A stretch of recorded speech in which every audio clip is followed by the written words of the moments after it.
Yes, good evening, all of you. So, yes, good evening, all of you. Welcome back to Rajendra I's online platform. And today is here, we are going to start our economics. That is the first lecture. That is introduction of economics. इथपर्यंत सगळ्यांना clear आहे? चला लवकर लवकर लवकर चला join करा. आज आपण खऱ्या अर्थानं अर्थशास्त्र म्हणजे काय, अर्थशास्त्राचा अभ्यास आपल्याला परीक्षा पास करण्यासाठी आपण कुठपर्यंत करणार आहेत ह्या सगळ्या गोष्टीचा आणि कोणत्या लेवलनी या ठिकाणी प्रश्न तुम्हाला या ठिकाणी विचारण्यात येतात ह्या सगळ्या गोष्टीचा आपण या ठिकाणी आजच्या लेक्चरमध्ये विचार करणार आहोत. सोबतच आपल्याला बेसिक इकॉनॉमिक्स जे आहे है ना, बेसिक इकॉनॉमिक्स जे आहे ते आपण या ठिकाणी आजच्या सेशनमध्ये शिकणार आहोत. म्हणून अर्थशास्त्र हा विषय कठीण न करता किंवा त्याच्या त्या शब्दावलीमध्ये न जाता आपण साध्या सिंपल भाषेमध्ये अर्थशास्त्र या ठिकाणी शिकून घेणार आहेत. त्यामुळे सर्वांनी लवकर जॉईन करा आणि आपण अशा प्रकारे लेक्चरला स्टार्ट करायला काही हरकत नाही. Now welcome back to economic lecture series.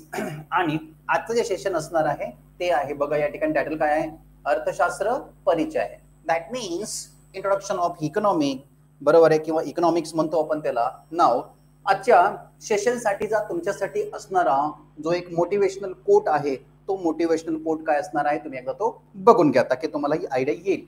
Motivational quotes तुमच्यासाठी आणण्याचं प्रयोजन थोडेसे वेगळे आहे माझे, बिकॉज मी कुठेतरी वाचलं होतं. सगळ्यांनी कमेंट करून आपलं नाव आणि आपला जिल्हा, नाव नाही सांगितलं तरी आपला जिल्हा या ठिकाणी मेन्शन करा.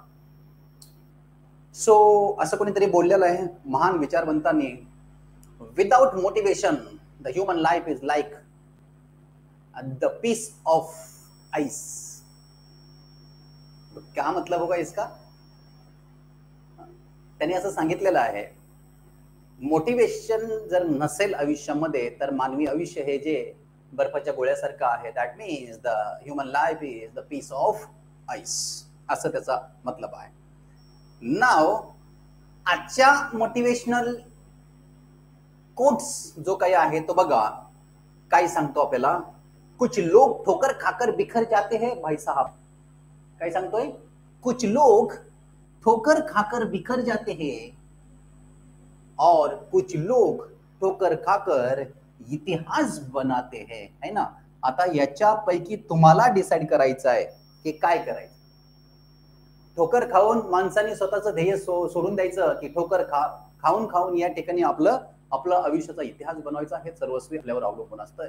एनिवेअर इन लाईफ, म्हणजे कुठेही असू द्या, आपल्या सेक्टरमध्ये असू द्या, उद्या अधिकारी झाल्यानंतर तुम्ही असू द्या, परवा अजून उच्च प्रतीचे अधिकारी झाल्यानंतर असू द्या, माणसाला पर डे, हर दिन हर पल मोटिवेशन की जरूरत होतीये. मोटिवेशन शिवाय या ठिकाणी काम करणं थोडंसं असहाय्य होऊन जातं. आपण करत तर असतो परंतु त्याच्यामध्ये ती एनर्जी नसते, त्याच्यामध्ये तो फोकस नसतो, त्याच्यामध्ये ती मजा नसते. म्हणून या ठिकाणी मोटिवेशन खूप महत्वाची गोष्ट आहे. आपण अशा प्रकारे आजच्या मोटिवेशनचा अर्थ शिकून घेतलेला आहे. दिस इज मी, हा माझा बायो आहे. I am founder of Rajmudra group of institution, professor University of Mumbai, certified ethical hacker from European Open University, cyber expert and certified expert United Nations Office of Drugs and Crime, and last course आहे तो म्हणजे कोणता, certified expert United Nation Office of Counter Terrorism. तो हे काही माझे educational background तुम्हाला मी सांगितलं. Now come to the main point. आज आपल्याला खऱ्या अर्थानं अर्थशास्त्र हे आपण स्कूलला शिकलेलं असतो, कुणाच्या कॉलेजच्या बेसमध्ये किंवा कॉलेजच्या जीवनामध्ये जर एखाद्याचा अर्थशास्त्र हा विषय असेल तर वेल अँड गुड.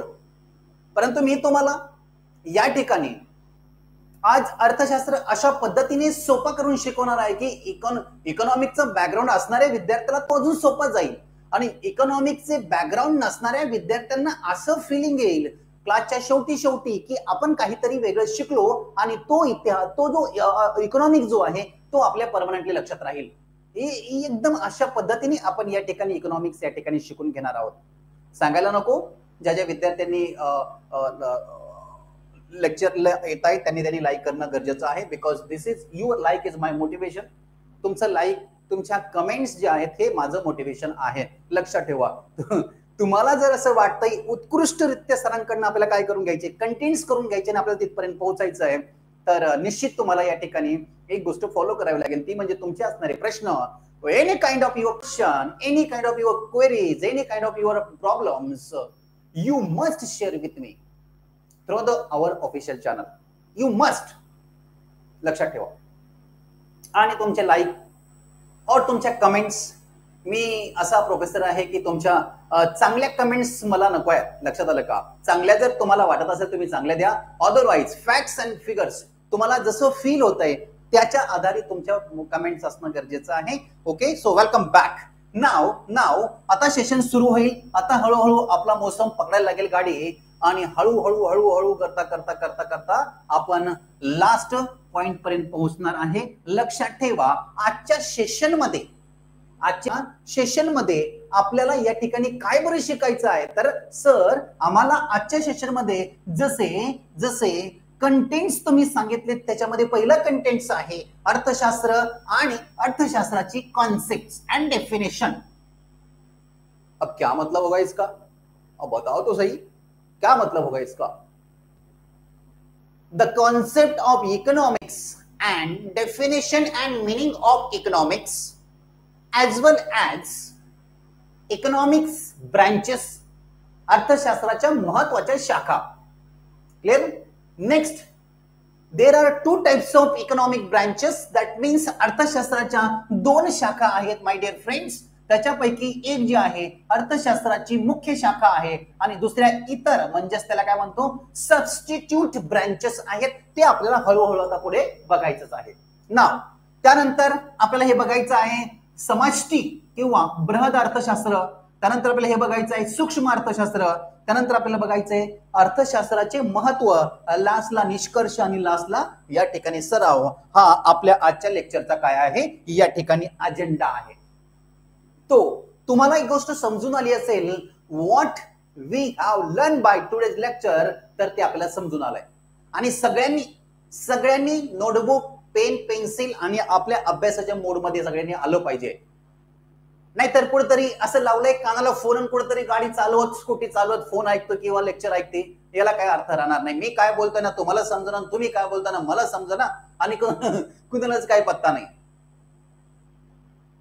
नाही तर कोणतरी जेवण करता ऐकतंय, कोणतरी स्वयंपाक करता ऐकतंय, कोणतरी काहीतरी करता नाही. पॉसिबिलिटीज जेवढं होईल तेवढं आपल्या या 7 ते 8:30च्या टायमाला या ठिकाणी तुम्ही लाईव्ह यायचा प्रयत्न करा. ऍक्सेप्ट ठीक आहे, नाही जेव्हा येणार तेव्हा तुमच्यानुसार तुम्ही बघणारच आहेत. आणि लक्षात ठेवा, अनलिमिटेड कोणी देत नाही बरं एवढं. आपण विद्यार्थ्यांना ऍप्लिकेशन मध्ये अनलिमिटेड वॉचिंग टाइम दिलेला आहे. 4 ते 5 वेळेस नाही, अनलिमिटेड 1+1, 1 वर्षाची बॅच आणि पुन्हा 1 वर्षाचा ऍक्सेस. 2 इयर्स तुम्ही माझ्यासोबत आहे, 2 वर्ष तुम्हाला मी ऍक्सेस दिलेला आहे आणि तो सुद्धा अनलिमिटेड ऍक्सेस असणार आहे. तुम्हाला नोट्सचा ऍक्सेस, लेक्चरचा ऍक्सेस, टेस्ट सिरीजचा ऍक्सेस कोणी देत नाही एवढं.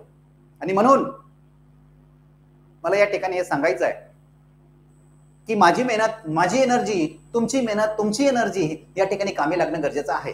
म्हणून लेक्चरच्या टायमाला या ठिकाणी तुम्ही प्रॉपर म्हणजे प्रॉपर पोज मध्ये बसणं गरजेचं आहे. आणि तुमचं लक्ष, लक्षात ठेवा, लेक्चर मध्ये तुमचं लक्ष नेहमी पीपीटी कडे असणं गरजेचं आहे. बिकॉज वाय, पीपीटी ही तुमची फ्रेंड आहे, पीपीटी तुमचे मित्र आणि मैत्रीण आहे. त्यामुळं लेक्चर मध्ये बसताना एकदम प्रॉपर पोज, आणि लेक्चर लवकरच आपलं ऍप या ठिकाणी कॉम्प्युटरला सुद्धा सपोर्ट करणार आहे. त्यामुळं तोही काही मुद्दा या ठिकाणी राहणार नाही. कॉम्प्युटरला ऍप सपोर्ट झालं की तुम्हाला टेन्शन येणार नाही, कारण डोळ्याला जास्त त्रास वगैरे होणार नाही. क्लिअर. नाव आता सगळ्यात महत्वाची पहिली गोष्ट ही आहे की आम्ही सर स्कूल पासून या ठिकाणी इकॉनॉमिक्स शिकत आलो, पण एखाद्याने जर आम्हाला प्रश्न विचारला, बेटा सांग बरं इकॉनॉमिक्स म्हणजे काय, तर भाऊ सांग बरं अर्थशास्त्र म्हणजे काय, आम्ही ऊ आ करत काहीतरी सांगून देतो. कारण का, प्रत्यक्षात अभ्यासावर कमांड नसेल किंवा त्याचं तेवढं आकलन नसेल, या सगळ्या महत्वाच्या मुद्दे असू शकतात. मग इथे असं तुमच्यासारखा जे भाऊ आहे, बहीण टाकायची काही मी विसरून राहिलो आहे ना, जेंडर बायस नाही आहे, इथे हे असं डोक्याला हात लावतोय, भाई अर्थशास्त्र म्हणजे काय रे भाऊ, ते विचारतंय अर्थशास्त्र म्हणजे काय रे भाऊ. आता भाऊ सांगतो, थांब जरा थोड्या वेळा, तुला पण समजून येईल, तुम्हाला पण समजून येईल काय आहे अर्थशास्त्र. तर नाव महत्वाची गोष्ट ही आहे की अर्थशास्त्र वेगळं असं काहीच नाही आहे. आपण हे ऑलरेडी शिकलेलो आहेत. अर्थशास्त्र वेगळं असं काहीच नाही आहे. तुम्ही जी बी गोष्ट मार्केटमधून आणाल, त्याच्या बदल्यात त्याला काहीतरी द्याल, पैशाच्या बदल्यात तो दुकानदार तुम्हाला काहीतरी देईल. तुम्ही जॉब करत असाल, कंपनीसाठी काम करत असाल, त्याच्या बदल्यात कंपनी तुम्हाला जे बी काही देत असेल, इट इज कॉल्ड सॅलरी और प्रॉफिट. कामाच्या बदल्यात काम हे नाही बरं, हे अर्थशास्त्रामध्ये येत नाही. कामाच्या बदल्यात ट्रान्झॅक्शन होणं गरजेचं आहे, पैशाचं, मूल्याचं, तेव्हा त्याला आपण अर्थशास्त्र म्हणतो. एकदम साध्या सिंपल भाषेमध्ये मी तुम्हाला समजून द्यायचा प्रयत्न करेल, तुम्ही समजून घ्यायचा प्रयत्न करा. हा भाव तुमच्यासारखाच आहे आणि हा डोक्याला हात लावतोय आणि हा म्हणतोय, हा काय म्हणतोय, इकॉनॉमिक्स म्हणजे काय. हा काय बोलतोय, भाई इकॉनॉमिक्स म्हणजे काय. तर याचा डाऊट क्लिअर होण्यासाठी तुम्ही जरा इकडे या. याचाही डाऊट आहे, तसा तुमचाही डाऊट आहे. माझा डाऊट नाही, कारण मी हे अभ्यासलेलं आहे. आता जर तुम्हाला वाटतंय की इकॉनॉमिक्स म्हणजे काय, तर तुम्ही या ठिकाणी थोडस काय करा, थोडस नजरा इकडे फिरवा. कुठे, या टेबलमध्ये. आता पहिलं डेफिनेशन बघा आणि त्यानंतर स्पष्टीकरण मी तुम्हाला तुमच्या भाषेतले स्पष्टीकरण देईल. सांगा बरं काय आहे. त्यांनी सांगितलं डेफिनेशन, अर्थशास्त्र एक सामाजिक शास्त्र आहे जे वस्तू आणि सेवांचे, लक्षात ठेवा, पहिला मुद्दा समजलं आम्हाला काय. आम्हाला काय समजलं की economics is a social science. काय आहे, economics is the social science. हे एक सामाजिक काय आहे, सामाजिक शास्त्र आहे. पहिला मुद्दा क्रिस्टल क्लिअर झाला. काय आहे, हे का प्युअर सायन्स आहे का, नाही. हे का कॉमर्स आहे का, नाही. हे का आर्ट्स आहे का, नाही. तर सोशल सायन्स, हा ही गोष्ट वेगळी आहे. अर्थशास्त्र आर्ट्स फॅकल्टीमध्ये पण आहे, अर्थशास्त्र कॉमर्स फॅकल्टीमध्ये पण आहे. काही युनिव्हर्सिटी अर्थशास्त्र तुम्हाला या ठिकाणी सायन्स मध्ये पण देतात. म्हणजेच काय, अर्थशास्त्र हे अंतरविद्या, लक्षात आलं का, काय आहे, अंतर्विद्या शाखीय विषय आहे. म्हणजे त्याला काय म्हणतो, इंटर डिसिप्लिनरी सब्जेक्ट आहे तो. कारण का, तो आर्ट्स मध्ये आहे, कॉमर्स मध्ये आहे, सायन्स मध्ये आहे आणि व्होकेशनल कोर्सेस मध्ये पण आहे. क्लिअर, एक गोष्ट समजली, सामाजिक शास्त्र आहे जे वस्तू आणि सेवांचे. आता काय करते बघा, इथे नीड्स और वॉन्ट्स लिहितो, गरजा. एक गोष्ट व्यवस्थित समजून घ्या बरं. आता गरजा, काय गरजा असू शकतात, मानवाच्या वेगवेगळ्या गरजा आहेत. मग एखादी गरज सर्व्हिसच्या आधारे असेल, एखादी गरज वस्तूच्या आधारे असेल. मग अर्थव्यवस्थेमध्ये दोनच प्राईम गोष्टी आहेत. कोणत्या, मानवाला गरजा भागवण्याची क्षमता एकतर वस्तूमध्ये असेल, बरोबर आहे की नाही, किंवा मानवाच्या गरजा परिपूर्ण करण्याची कॅपॅसिटी एकतर सेवामध्ये असेल. याच्या व्यतिरिक्त आजपर्यंत तुम्ही दुसरं काही वापरलंय का? आजपर्यंत तुम्ही याच्या व्यतिरिक्त दुसरं काही वापरलंय का? No, never. हा बोर्ड आहे, हा मी घेतला, मी तुम्हाला सर्व्हिस देण्यासाठी घेतला, बरोबर आहे नाही. हा माझ्या पेन आहे, ही वस्तू आहे. बोर्ड आहे, वस्तू आहे. तुम्ही ज्या टेबल खुर्चीवर बसलात, अभ्यासासाठी घेतला. जे मोबाईल घेतलेला आहे, अभ्यासासाठी घेतलं, कामासाठी घेतलं. म्हणजे अर्थव्यवस्थेमध्ये दोन गोष्टीचं उत्पादन, प्रोडक्शन हे होत असते. कोणत्या दोन गोष्टीचं प्रोडक्शन होईल? एक वस्तू आणि दुसरं म्हणजे काय, सेवा. याचं प्रोडक्शन होत असतं. याच्या व्यतिरिक्त दुसरं कशाचंही प्रोडक्शन होताना दिसत नाही. मग आता अर्थशास्त्रामध्ये कशाचा अभ्यास केला जातो किंवा अर्थशास्त्राचा अर्थ समजून घेताना आम्ही इथपर्यंत पोहोचलो. काय, अर्थशास्त्र सामाजिक शास्त्र आहे वस्तू आणि सेवांचे. काय करायचं आता पुढे बघा, वस्तू आणि सेवांचे उत्पादन, उपभोग, वितरण आणि संपत्तीच्या संदर्भाशी संबंधित आहे. हे समजून घ्या बरं. आता एक गोष्ट लक्षात ठेवा. आता चला एक आजूबाजूचा एक्झाम्पल घेऊया. बघा, वस्तू माने त्या ठिकाणी एक मोबाईल घ्या, सेवा माने तो या ठिकाणी तुमचं सिम कार्ड घ्या. बरोबर आहे, तुमचं सिम कार्ड घ्या म्हणजे तुम्हाला हे समजून येईल. वस्तू मोबाईल आहे, सेवा सिम कार्ड देणारी कंपनी, जसं for example Airtel, BSNL, Jio, whatever आहे ना, त्या सर्व्हिस देतात आपल्याला, आपण त्याच्या बदल्यात पैसे देतो त्यांना. क्लिअर आहे. नाव आता हे 4 शब्द व्यवस्थित समजून घ्या. काय पहिला शब्द काय बघा, उत्पादन, इंग्लिश मध्ये देतो प्रोडक्शन. दुसरा शब्द काय, उपभोग, माझ्यासोबत घ्या, उपभोग, कंझम्पशन. तिसरा शब्द काय, वितरण, म्हणजेच काय, डिस्ट्रीब्युशन. आणि अजून एक शब्द आहे तो म्हणजे असा आहे एक्सचेंज. माने तो विनिमय. म्हणजेच काय, संपत्तीचे हस्तांतरण संबंधित म्हणजेच काय, विनिमय. क्लिअर आहे, विनिमय. आता तुम्हाला समजण्यासाठी मी हे लिहिलंय, अतिशय हे समजून आहे तुम्हाला सगळं समजेल. बघा, वस्तू मोबाईल आहे, मोबाईलचं उत्पादन झालं. एक एक्झाम्पल म्हणून घ्या, एक सॅमसंग मोबाईल आहे, सॅमसंग कंपनीचा मोबाईल, आणि इथे काय आहे, एअरटेल, आपलं बीएसएनएल घ्या, बीएसएनएल कंपनीचा या ठिकाणी सिम आहे. सॅमसंगनी मोबाईल प्रोडक्शन केलं. वाय प्रोडक्शन, पहिला तर हे समजून घ्या. हे समजलं की तुम्हाला अख्खं इकॉनॉमिक समजेल, अख्खं अर्थव्यवस्था समजेल. उत्पादन का झालं बरं, कोणी सांगेल का तुमच्यापैकी? सॅमसंग या कंपनीच्या मोबाईल म्हणजे सॅमसंगनी कंपनीचा मोबाईल का निर्माण केलं, तुमच्यापैकी कोणी सांगेल का मला? कोणी सांगेल का तुमच्यापैकी का एखाद्या सॅमसंग कंपनीचा मोबाईल सॅमसंग कंपनीने बनवला? वाय? कोणी पण आन्सर द्या तुमच्यापैकी. वाय? का बनवला सॅमसंग कंपनीने मोबाईल? काय लॉजिक आहे, काय वाटतं तुम्हाला? कुणी पण आन्सर द्या, फटाफट द्या, चला बोला लवकर. का बनवलं असेल? कोणतरी सांगा.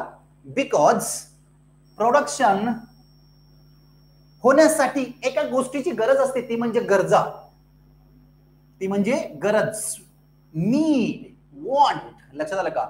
लोकांच्या गरजा पूर्ण करण्यासाठी कंपनीने प्रोडक्शन बनवलं. ठीक आहे, किती मोबाईल बनवले? मग आता मोबाईल बनवले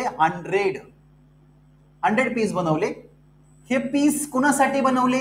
लोकांसाठी. लोक का विकत घेतील? तर लोकांना त्याचा उपभोग घ्यायचा आहे. समजलं तुम्हाला? लोकांना त्याचा उपभोग माने तो त्या ठिकाणी लोकांना ते मोबाईल कंझ्युम करायचे, वापरायचे. कंझम्पशन माने तो या ठिकाणी वापरणे. क्लिअर आहे? लोकांनी म्हणजे कंपनीने 100 मोबाईल प्रोडक्ट केले, लोकांकडे ते आले. बरोबर आहे का नाही? पण आता मग कंपनीच्या दारामध्ये किंवा कंपनीच्या आतमध्ये जे मोबाईल प्रोडक्शन झालेले आहेत, मग हे कंझ्युमर पर्यंत पोहोचण्यासाठी तुम्हाला वितरण व्यवस्था पाहिजे की नाही? म्हणून ठिकठिकाणी त्या सॅमसंग कंपनीचे काय आहेत, शोरूम्स ओपन झालेले असतात. Y? Equal distribution of goods and services. म्हणजे ज्या देशामध्ये, ज्या भौगोलिक प्रदेशामध्ये, ज्या राष्ट्रामध्ये, राज्यामध्ये, ज्या जिल्ह्यामध्ये लोक राहतात, त्या प्रत्येक लोकांना काय पोहोचला पाहिजे? मोबाईल पोहोचला पाहिजे. याच्यासाठी डिस्ट्रीब्युशन सिस्टीम प्रॉपर असणं गरजेचं आहे. म्हणून त्यामध्ये काय आलं? डिस्ट्रीब्युशन आलं. बरोबर आहे की नाही? आणि त्यानंतर मग डिस्ट्रीब्युशन आल्यानंतर थेट संबंध येतो आपला, म्हणजेच ग्राहकांचा. मग सॅमसंग कंपनीचा मोबाईल आपण विकत घेतो आणि आपण त्याच्या बदल्यात त्या सॅमसंग कंपनीला काय करतो? पैसे देतो. म्हणजेच या ठिकाणी काय झालं? विनिमय झाला, देवाणघेवाण झाली, मला मोबाईल भेटला, मी कंपनीला पैसे दिले, म्हणजेच लक्षात ठेवा उत्पादनापासून सिलसिला सुरू झालेला, त्याच्याही आधी गरजापासून गरज निर्माण झाली, उत्पादन झालं, कशासाठी तर गरज भागवण्यासाठी, वितरण पण व्यवस्थित झालं, वितरण कशासाठी होणं गरजेचं आहे, समांतर कंझम्पशन होण्यासाठी, आणि शेवटी मग काय झालं, या ठिकाणी आम्ही देवाणघेवाण केलं, आम्ही काय केलं, या ठिकाणी ती वस्तू सेवा घेतली आणि त्याच्या बदल्यात त्याचं असणारं मूल्य आम्ही काय केलेलं आहे, या ठिकाणी अदा केलेलं आहे. आय होप संकल्पना या ठिकाणी तुम्हाला क्रिस्टल क्लिअर झाली असेल. क्लिअर आहे. आता बघा, come to the main point. सामाजिक शास्त्र आहे, वस्तू आणि सेवांचे उत्पादन, वितरण, उपभोग आणि विनिमय याच्याशी संबंधित असणाऱ्या सर्व प्रकारच्या व्यवहारांना अर्थशास्त्र असं म्हणतात, किंवा या सर्व प्रकारच्या व्यवहारांचा समावेश अर्थशास्त्रामध्ये होतो. इथपर्यंत सगळ्यांना क्लिअर आहे. सिंपल लँग्वेज मध्ये अर्थशास्त्र म्हणजे काय या ठिकाणी आपण या ठिकाणी क्रिस्टल क्लिअर केलेलं आहे. परंतु हे जरी असं असलं बेसिक लेवलला, पण कालांतराने म्हणजे जसं जसा कालावधी पुढे जाईल तसं तसं अर्थशास्त्राच्या डेफिनेशन ज्या आहेत, अर्थशास्त्राच्या व्याख्या ज्या आहेत, त्या व्याख्या बदलत गेल्याचं आपल्याला पाहायला भेटतं. आपल्याला पुढे जेव्हा आपण अर्थशास्त्राचा विकास बघणार आहे तेव्हा आपल्याला समजून येईल की अर्थशास्त्राच्या 18व्या शतकापासून तर 21व्या शतकापर्यंत या व्याख्या कशा कशा बदलत गेलेल्या आहेत. बिकॉज एखाद्या विषयावर त्या काल म्हणजे टाइम अँड स्पेस, कालावधी आणि अभिक्षेत्र याचा या ठिकाणी संबंध असतो. अजून 10 वर्षानंतर अर्थशास्त्राच्या व्याख्येमध्ये नक्कीच बदल होईल जो आज आहे. 10 वर्षाच्या आधी अर्थशास्त्राची व्याख्या वेगळी होती, आज वेगळी आहे, उद्याही वेगळी राहील. 50 वर्षानंतर त्या टाइमाच्या समाजाला अनुकूल असेल अशी अर्थशास्त्राची व्याख्या या ठिकाणी बनवण्यात येईल, जशी आजपर्यंत बदलत आलेली आहे. क्लिअर आहे तुम्हाला बोलणं ना. बघा पुढे, आता एक अरिस्टॉटल यांनी एक व्याख्या सांगितलेली आहे. हे अरिस्टॉटल हे ग्रीक तत्वज्ञान होते. त्यांनी काय सांगितलेलं आहे, त्या व्यक्तीनं त्या शास्त्रज्ञानं अर्थशास्त्राला एक शब्द वापरलेला आहे. अर्थशास्त्र म्हणजे घरगुती व्यवस्थापनाचे शास्त्र आहे. Home science, home management. आपल्याला पुढे बघायचं अजून, म्हणजे कोणी असं विचारलं की होम मॅनेजमेंट कोणी सांगितलं, तर या ठिकाणी अरिस्टॉटलने हा शब्द सांगितला. कोणता? अर्थशास्त्राला घरगुती व्यवस्थापन असा शब्द आहे. आणि लास्टला अर्थशास्त्राच्या 2 महत्वाच्या काय या ठिकाणी शाखा आहेत. त्यातली पहिली म्हणजे ह्या 2 मुख्य आहेत, बाकी इतर पण आहेत. त्यातली पहिली जी आहे ती म्हणजे सूक्ष्म अर्थशास्त्र, मायक्रो, आणि दुसरी जी आहे ही मॅक्रो म्हणजेच समष्टी किंवा बृहद किंवा मोठे अर्थशास्त्र असं आपल्याला म्हणता येतं. आय होप तुम्हाला अर्थशास्त्राच्या संदर्भात पहिला टॉपिक क्लिअर झाला असेल. इथे आम्हाला काय शिकायला भेटलं, अर्थशास्त्राचे डेफिनेशन, आणि या ठिकाणी आम्हाला अर्थशास्त्राचं काय आहे या ठिकाणी टाइप्स पाहायला भेटले, आणि बेसिक कॉन्सेप्ट जो होता की काय रे भाऊ अर्थशास्त्र म्हणजे काय हे आता या ठिकाणी समजून आलेलं आहे. Got the point. ज्याला समजलेलं नसेल त्यांनी या ठिकाणी मेन्शन करावं. नाव आता आपल्याला बेसिक लेवलला अर्थशास्त्राचे अर्थ जो आहे तो बघून घ्यायचा आहे, बरोबर आहे. So that means meaning of economics. Economic म्हणत नाही, आता एस लावावं लागतं. इकॉनॉमिक्स लक्षात ठेवा. इकॉनॉमिक्स हा शब्द सगळ्यांनी वापरणं गरजेचं. ना अर्थशास्त्राचं मीनिंग जेव्हा आपण बघतो तेव्हा आपल्याला एक गोष्ट समजून घ्यावी लागते, ती म्हणजे या शब्दाचा उगम कुठून झाला, कोणत्या भाषेतून झाला, आणि त्याचं पुढे अर्थ काय आहे. जसं तुम्ही पाहताय सामाजिक शास्त्र आम्हाला समजलं, याला इंग्लिश मध्ये अर्थशास्त्र हा शब्द मूळ ग्रीक शब्द मधून आला, आणि मूळ ग्रीक शब्द कोणता आहे तर आयकोनोमिया. याचा मिनिंग आहे कौटुंबिक व्यवस्थापन. आयकोनोमिया लक्षात ठेवा, आयकोनोमिया बरोबर आहे, म्हणजेच काय आहे गृह व्यवस्थापन किंवा कौटुंबिक व्यवस्थापन. क्लिअर आहे पण सगळ्याला? क्लिअर आहे. येस, ग्रीक शब्द लक्षात ठेवा, बरोबर आहे. इकॉनॉमिक्स हा इंग्लिश मधला शब्द आहे, मराठीमध्ये अर्थशास्त्र म्हणतात. त्याला ग्रीक शब्द जोडला आयकोनोमिया, आणि या इकॉनॉमीचा मतलब असा आहे कौटुंबिक व्यवस्थापन, घराचे व्यवस्थापन थोडक्यात. पुढे पुढे कालांतराने ह्या व्याख्या बदलत गेलेल्या आहेत. मगच मी तुम्हाला सांगितलेलं आहे. पुढे बघा, पॉल सॅम्युएल्सन हे नाव लक्षात ठेवा, कारण याच्यावर बार बार प्रश्न येऊन गेलेले आहेत. पॉल सॅम्युएल्सन. पुढे तुम्हाला मी न्यू क्लासिकल, प्री क्लासिकल हेही सांगणारच आहे.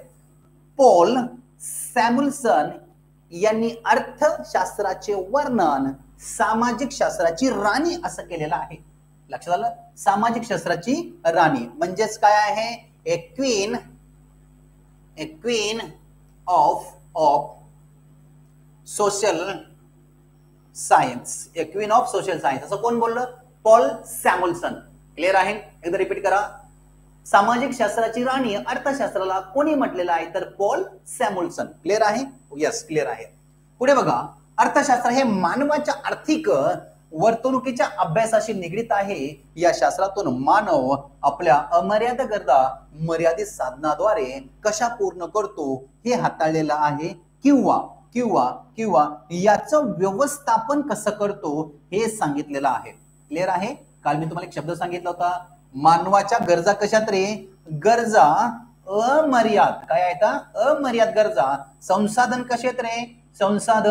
संसाधन म्हणजे संपत्ती कशी आहे? मर्यादित आहे. बरोबर आहे की नाही? मर्यादित संपत्ती आहे. अमर्याद गरजा, मर्यादित संपत्तीच्या आधारे अमर्यादित गरजा कशा भागवल्या जातील याचं व्यवस्थापन आम्हाला अर्थशास्त्र हा विषय सांगतो. Got the point? That's it. Clear आहे? नाव आता आपण पुढे जाऊया आणि पुढे अजून वेगळी गोष्ट एक बघूया. काय आहे अर्थशास्त्राचा अर्थ? काळाच्या ओघात कसा बदलत गेला तो 18व्या शतकाच्या उत्तरार्धापासून तर आतापर्यंत हा जो अर्थ जो आहे, हा अर्थ कसा कसा या ठिकाणी बदलत गेल्याचं आपल्याला पाहायला भेटतं. क्लिअर आहे? बघा, हे समजून घ्या. विषयावर फोकस करायचा, विषयावर दबाव टाकायचा, तो ऑटोमॅटिक समजायला लागतो. आणि मी तुम्हाला समजेल अशा एकदम साध्या सिंपल शब्दात सांगत आहे. लक्षात आलं का? आय होप की असं तर कोणी नाही आहे याची कोणाला समजत नसावं. लक्षात आलं ना? पुढे बघा, या ठिकाणी 18व्या अर्थातच काय 18व्या शतकातच फक्त हे निर्माण झाला का? तर त्याचा आन्सर नाही ना. अर्थशास्त्र हे तेव्हापासून निर्माण झालं जेव्हापासून मानव या ठिकाणी एकमेकांसोबत इंटरॅक्शन करायला सुरुवात केली, गरजा तयार झाल्या, तेव्हापासून अर्थशास्त्र तयार झालं. Clear clear? नाव बघा, अर्ली 18th सेंचुरी माने तो काय रे? 18व्या शतकाच्या सुरुवातीला या ठिकाणी अर्थशास्त्राचा अर्थ काय होता? कधी ते 18व्या शतकाच्या सुरुवातीला.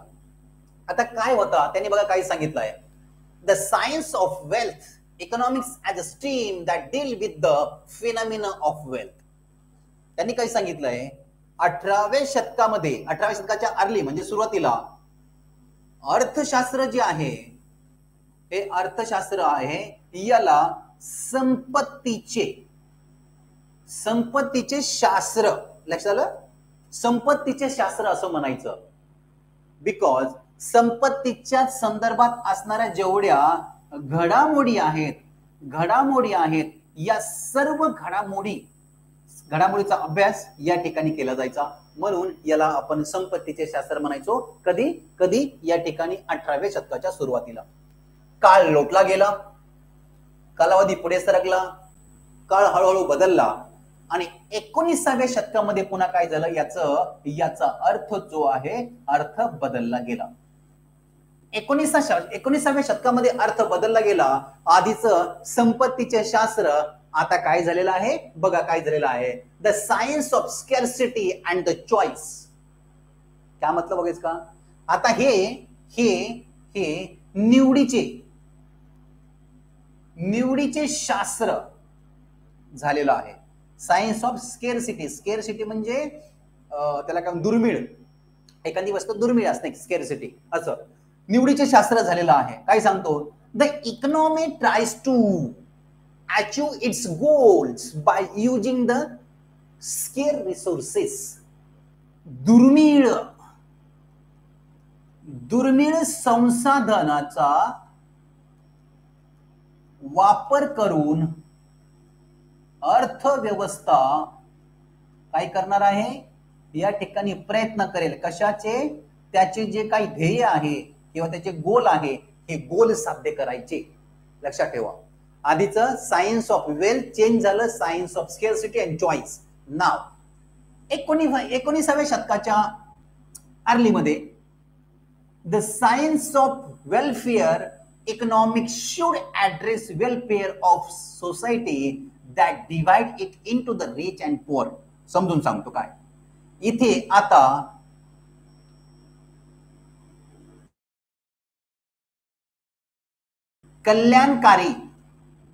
कल्याणकारी शास्त्र झालेलं आहे बाबा. कधी? 19व्या शतकाच्या सुरुवातीला अर्थशास्त्र कसं झालेलं आहे? कल्याणकारी. आता तुम्ही हा विचार करा, इथे काय होतं? संपत्तीचे शास्त्र. इथे काय होतं? Choice and scarcity. आता तिथे काय झालंय? या ठिकाणी काय झालेलं आहे तिथं? तर या ठिकाणी वेलफेअर म्हणजे समाज कल्याण किंवा आपण त्याला समाज कल्याण कल्याणकारी. तुम्ही एक लक्षात घ्या, जसं जसं टाइम झोन पुढे चाललेला आहे तसं अर्थशास्त्राचा अर्थ बदलत चाललेला आहे. त्याच्या पाठीमागचे कारण मीमांसा अशी आहे की या ठिकाणी मानवी क्रियाकल्प, ह्युमन इंटरॅक्शन एवढं स्ट्रॉंग नव्हतं. म्हणजे ज्यांच्याकडे पैसा आहे त्यांच्याकडे पैसा आहेच, ज्यांच्याकडे पैसा आहे त्यांच्याकडे पैसा आहेच. काळ पुढे लोटला गेला, त्याचं चेंजिंग झालं, ते आलं या ठिकाणी चॉईस मध्ये. कारण का झालं? इथे सगळे लोक संपत्ती कमवायला जर लागले तर मग रिसोर्सेस कमी आहेत, मग स्केर्सिटी तयार झालं, दुर्मिळपणा तयार झाला. मग आता हा दुर्मिळपणा कशाला जन्म देणार? एक व्यक्तींचा ग्रुप मोठा आहे, त्यांच्याकडे खूप सगळी संपत्ती आहे, एकाकडे काही संपत्ती नाहीये. हा काय झाला? गरीब आणि श्रीमंत काय झाला? भेदभाव झाला. मग आता यासाठी काय करायचं आहे की श्रीमंत जे आहेत, पैशावाली जी आहेत, यांच्याकडचे रिसोर्सेस थोडेसे काय करायचे? रिलोकेशन करायचे, पुनर्वितरण करायचंय आणि गरीबाकडे थोडंसं हस्तांतर करायचंय. म्हणून सायन्स ऑफ वेलफेअर. आता अर्थशास्त्राचा उद्देश जो आहे, हा उद्देश फक्त एवढाच असता कामा नये की फक्त पैसा कमवणे, वेल्थ कमवणे, संपत्ती कमवणे. आता याच्या सोबत अर्थशास्त्राचा मुख्य उद्देश हा पण असायला पाहिजे की या ठिकाणी थोडस कल्याणकारी भूमिका सुद्धा या ठिकाणी आपल्याला घेणं गरजेचं आहे. म्हणून 19व्या शतकाच्या अर्लीमध्ये बरोबर आहे काय सांगितलं आपल्याला? या ठिकाणी सायन्स ऑफ वेलफेअर. कशामुळे? तर श्रीमंत आणि गरिबी ही जी प्रश्न आहे, हा प्रश्न या ठिकाणी ऍड्रेस करण्यासाठी. पुढे बघा, काळ लोटला गेला, पुढे कालावधी गेला आणि 20व्या शतकामध्ये काय झालं बघा. आता science of growth and development. लक्षात ठेवा, हे टर्म्स फक्त बॉक्स नाही आहेत. मी तुम्हाला इकॉनॉमिक्सचा तो कालावधी सांगतो. म्हणजे इकॉनॉमिक जेव्हा सुरू झालं, ती सुरू होत असताना जसा समाज बदलला, समाजाच्या गरजा बदलल्या, मागणी बदलली, तसं अर्थशास्त्राला सुद्धा आपल्यामध्ये बदल करावा लागलेला आहे. आणि साधारणतः आता घडीला हे याच्यावर खूप मोठा फोकस आहे. सगळ्या म्हणजे जगातील कोणतीही अर्थव्यवस्था घ्या तुम्ही, या कोणत्याही अर्थव्यवस्था फोकस कशावर आहे? Growth and development. म्हणजे मी तुम्हाला एक गोष्ट सांगितली पाहिजे, ती म्हणजे ही 1970च्या शतकामध्ये म्हणजे 1970च्या आसपास जगातील सर्व अर्थव्यवस्थेचा जो फोकस होता तो फक्त आणि फक्त आर्थिक वाढीवर होता. आर्थिक वाढ समजते, फक्त वाढ करा, पैसे कमा, दन पैसे कमवा, संपत्ती जमा करा. 80व्या दशकामध्ये काही समस्या निर्माण व्हायला लागल्या.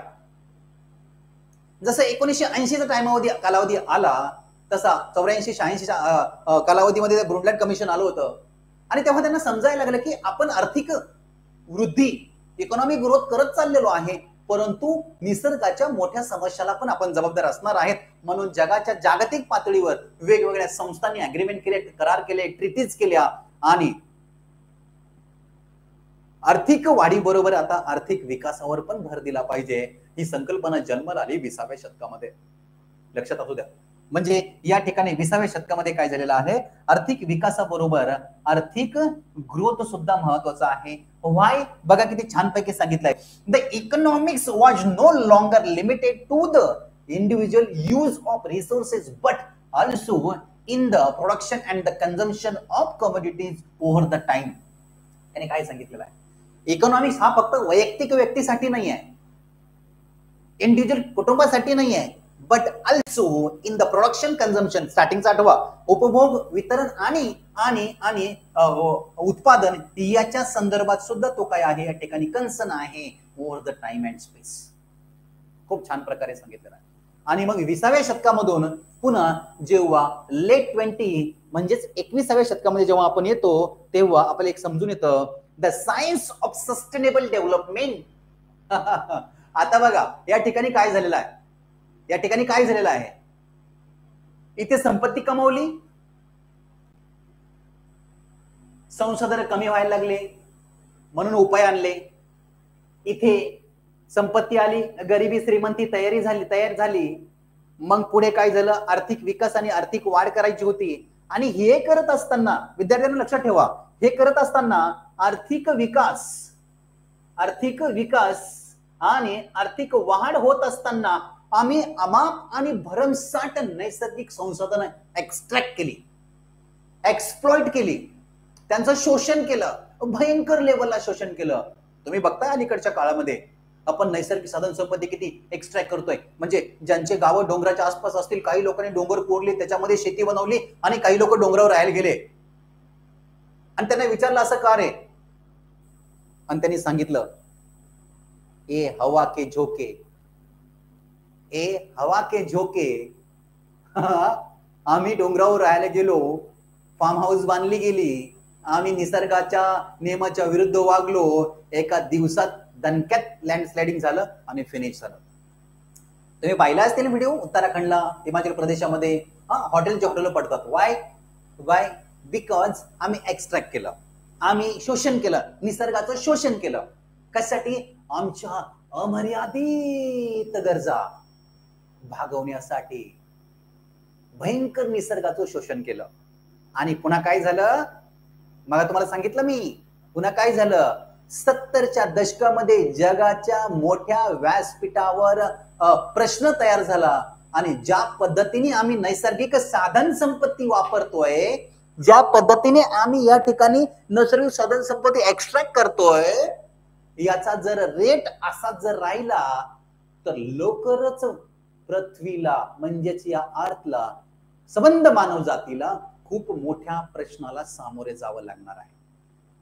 आणि 70च्या दशकामध्ये हा प्रश्नाची जाणीव थोडीशी कुणकुण लागायला लागली आणि म्हणून संघटित प्रयत्न केले गेले. लक्षात ठेवा, आणि हा सस्टेनेबल डेव्हलपमेंटचा जो तुम्हाला सिलेबसला सुद्धा वेगळा चॅप्टर आहे, इकॉनॉमिक्सला पण आहे, जिओग्राफीला पण आहे आणि स्पेशली एन्व्हायरमेंटला सुद्धा आहे.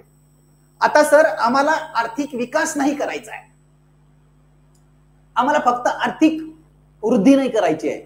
आता आमच्या विकासासोबत हा अजून एक शब्द लागला गेला ज्याचं नाव आहे sustainable. What is mean by sustainable? तुमच्यापैकी कुणाला काही माहिती आहे का? Sustainable means what? शाश्वत, मराठीमध्ये शाश्वत म्हणतात. आणि आता आम्हाला म्हणजेच 21व्या शतकामध्ये आर्थिक विकास आणि आर्थिक वृद्धी करत असताना आता आम्हाला एक शब्दाची जाणीव व्हायला लागली आणि ती म्हणजे शाश्वत विकासाकडे आपण आता या ठिकाणी वाटचाल करतोय. शाश्वत विकास लय मजाचा आहे, लय चांगला आहे शिकायला, त्याचे गुण पण खूप चांगले आहेत.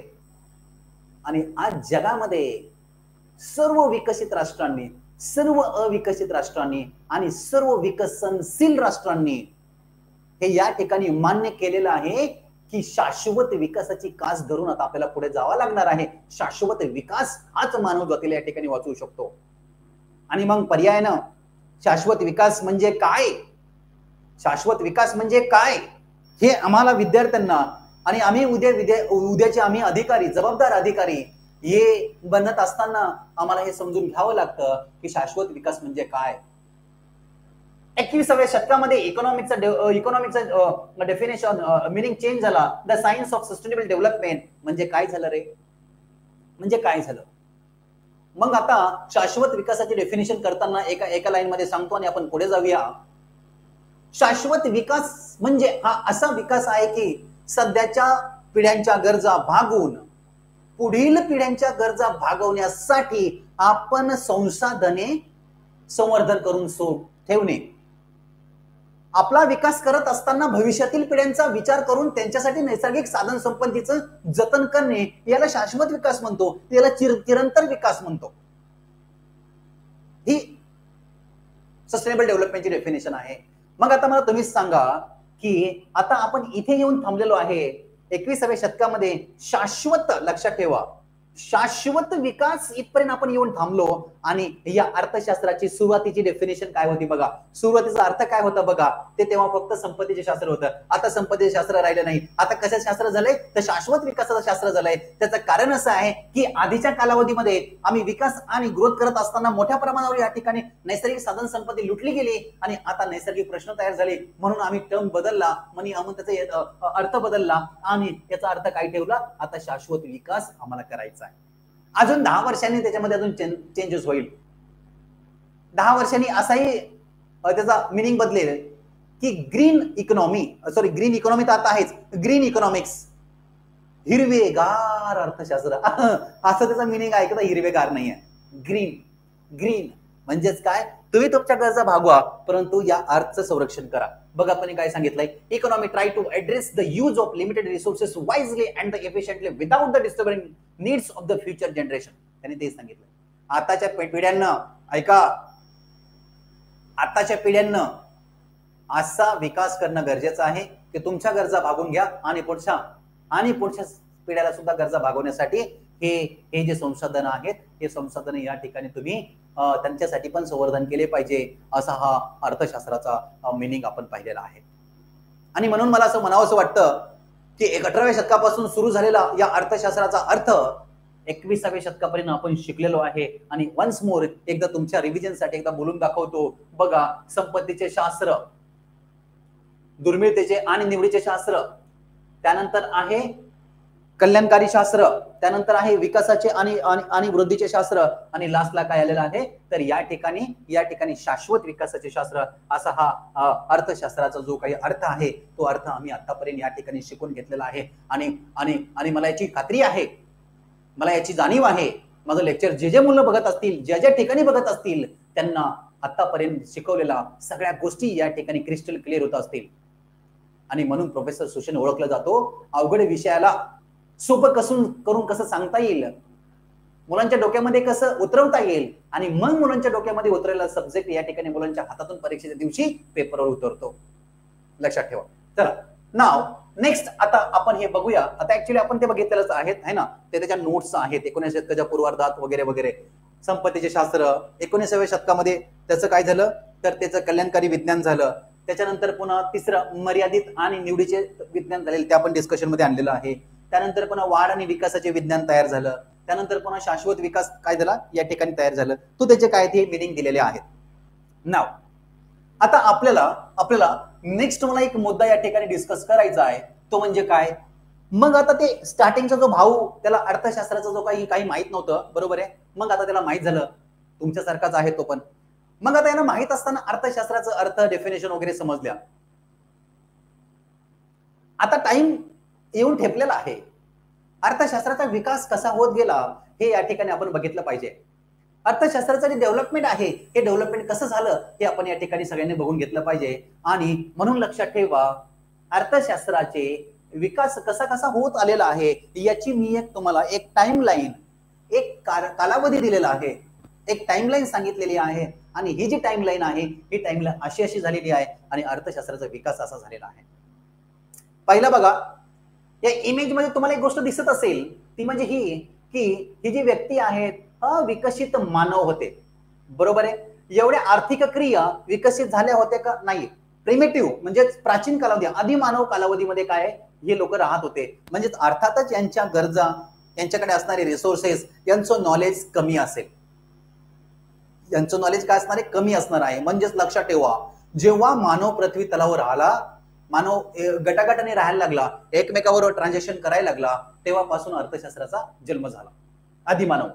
पुढे काय झालं, आदिमानव जो आहे तो थोडासा प्रगत झाला आणि प्रगत होऊन या ठिकाणी काय झालं, या ठिकाणी ग्रीक साम्राज्य उदयास आली. माहिती सगळ्यांना, ग्रीक साम्राज्य हे थोडेसे प्रगत होते, विकासवादी होते, साम्राज्यवादी होते. नवीन गोष्टीचा यांना शोध घ्यायला यांना त्यांना खूपच चढ भरायचा, बरोबर आहे की. हे म्हणजे हे असे भटकंती करायचे. मग आता या ठिकाणी बघा, इथे लिमिटेड लोक आहेत, इथे लोक वाढले, मार्केट तयार झालं. मार्केट तयार झालं. अर्थात मार्केट तयार झालं की काय झालं, मार्केट तयार झालं की काय झालं, देवाणघेवाण वाढल्या. आणि अर्थशास्त्राचा मूळ गाभा आहे देवाणघेवाण वाढणे, एक्सचेंज. ग्रीक साम्राज्य त्या कालावधीमध्ये खूप मोठ्या फोकसला होते, बरोबर आहे. आणि ग्रीकांचा नंतर रोमांनी ग्रीकावर आक्रमण केलं आणि रोम साम्राज्य पुन्हा काय झाले, या ठिकाणी उदयास आले. रोम साम्राज्यामध्ये अर्थशास्त्राचा अजून थोडासा विकास झाला आणि या ठिकाणी नगर रचनामध्ये या ठिकाणी विकास झाला. आणि नगर रचना होत असताना या ठिकाणी मोठ्या प्रमाणामध्ये समुद्री मार्ग यांनी शोधून काढले आणि आजूबाजूचा प्रदेश जिंकण्यासाठी यांची काय स्पर्धा सुरू झाली. पुढे रोम साम्राज्य, त्यानंतर ख्रिश्चन धर्माचा प्रसार झाला. रोम साम्राज्य काय झाले, लयास गेले. आणि पुढे काय झाला, या ख्रिश्चन धर्माच्या प्रचारकांनी मोठ्या प्रमाणावर हा काय युरोपियन देशामध्ये मोठ्या प्रमाणात यांचा काय झाला प्रचार झाला. अजून आर्थिक क्रिया वाढीस लागल्या, मोठ्या प्रमाणामध्ये आर्थिक क्रिया वाढीस लागल्या. लोकांच्या गरजा वाढल्या, समुद्र सफरी वाढल्या. लोक या ठिकाणी समुद्रामध्ये व्यवसायासाठी जाऊ लागले. या ठिकाणी लोक समुद्रामध्ये या ठिकाणी साधन संपत्ती गोळा करण्यासाठी जाऊ लागले, बरोबर आहे. धर्म प्रचार मोठ्या प्रमाणामध्ये झाला आणि मानवाच्या गरजा वाढू लागल्या. हळूहळू मानव साम्राज्यवादी बनायला लागला. आजूबाजूच्या प्रदेशावर या ठिकाणी त्याचा आकांक्षा विस्तारायला लागल्या. म्हणून त्यानंतरचं हे जे सगळे आहेत, हे ग्रीक, रोम, हे सगळे युरोपियन कंट्रीज आहेत, लक्षात आलं का. पुढे मग आपल्याला सगळ्यांना माहितीच आहे याचा परिणाम. इथे एक स्टोरी आहे, एक स्टोरी अशी सांगते की जेव्हा हे रोम साम्राज्य होतं तर त्या ठिकाणी कारखान्यामध्ये काम करत असताना जे लोक होते त्या लोकांना त्यांच्या अशी एक आख्यायिका सांगितली जाते. त्या लोकांना त्यांच्या कामाच्या मोबदल्यात त्यांना तेवढं रिटर्न्स भेटत नव्हतं. लोक यांना कंटाळले होते. रोम साम्राज्याने पिपासू वृत्ती धारण केली होती आणि लोकांचा छळ करण्यास सुरुवात केला होता. लोकांकडनं एक्सप्लॉयटेशन सुरू होतं, लोकांचं शोषण सुरू होतं. याचाच परिणाम पुढे काय झालेला आहे, याचाच परिणाम पुढे 18व्या शतकामध्ये ठिणगी पडली. आणि 18व्या शतकामध्ये काय झालं रे, 18व्या शतकामध्ये झाली कोणती क्रांती, कोणती क्रांती बोला, औद्योगिक क्रांती, औद्योगिक क्रांती.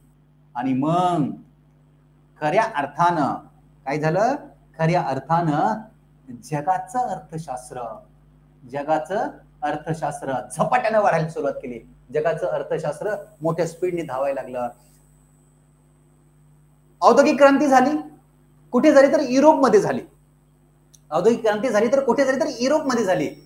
त्याच्या पाठीमागचं कारण आहे की बघा, हे ग्रीक साम्राज्य, रोम साम्राज्य आणि ख्रिश्चनांचं काय आहे या ठिकाणी जन्म म्हणजे प्रसार. औद्योगिक क्रांती झाली, हातातले जे काही व्यवसाय होते, आता या हातातल्या व्यवसायाच्या जागी मशीन आल्या, मोठमोठे कारखाने उभा राहिले, लोकांच्या गरजा वाढल्या आणि परप्रांतातील लोकांच्या गरजा परिपूर्ण करण्यासाठी या ठिकाणी वाहतूक व्यवस्था सुद्धा या ठिकाणी काय झालेली आहे, डेव्हलप झालेली आहे. ज्यांच्या कंपन्या होत्या त्यांना मोठ्या प्रमाणामध्ये प्रॉफिट होऊ लागला आणि त्यांनी पुन्हा वस्तू आणि सेवांच्या उत्पादनावर पुन्हा भर दिला. याच्यामधून मोठ्या प्रमाणामध्ये काय झालेलं आहे, बिझनेस उभा राहिलेले आहेत. लोकांच्या गरजा परिपूर्ण करण्यासाठी डिमांड अँड सप्लाय हे काय झालेलं मोठ्या प्रमाणात वाढताना दिसतं. आणि म्हणून या ठिकाणी औद्योगिक क्रांतीचा खरा परिणाम आधुनिक काळातील मानवी जीवन सुकर होण्यासाठी त्यासोबतच काही थोड्याफार प्रमाणात समस्या सुद्धा निर्माण झालेल्या आहेत. औद्योगिक क्रांती झाली, वस्तू आणि सेवांच्या निर्मितीमध्ये वैविध्यीकरण आलं, वस्तू आणि सेवांच्या निर्मितीमध्ये क्लासिफिकेशन आलं, स्पेशलायझेशन आलं, लक्षात आलं का.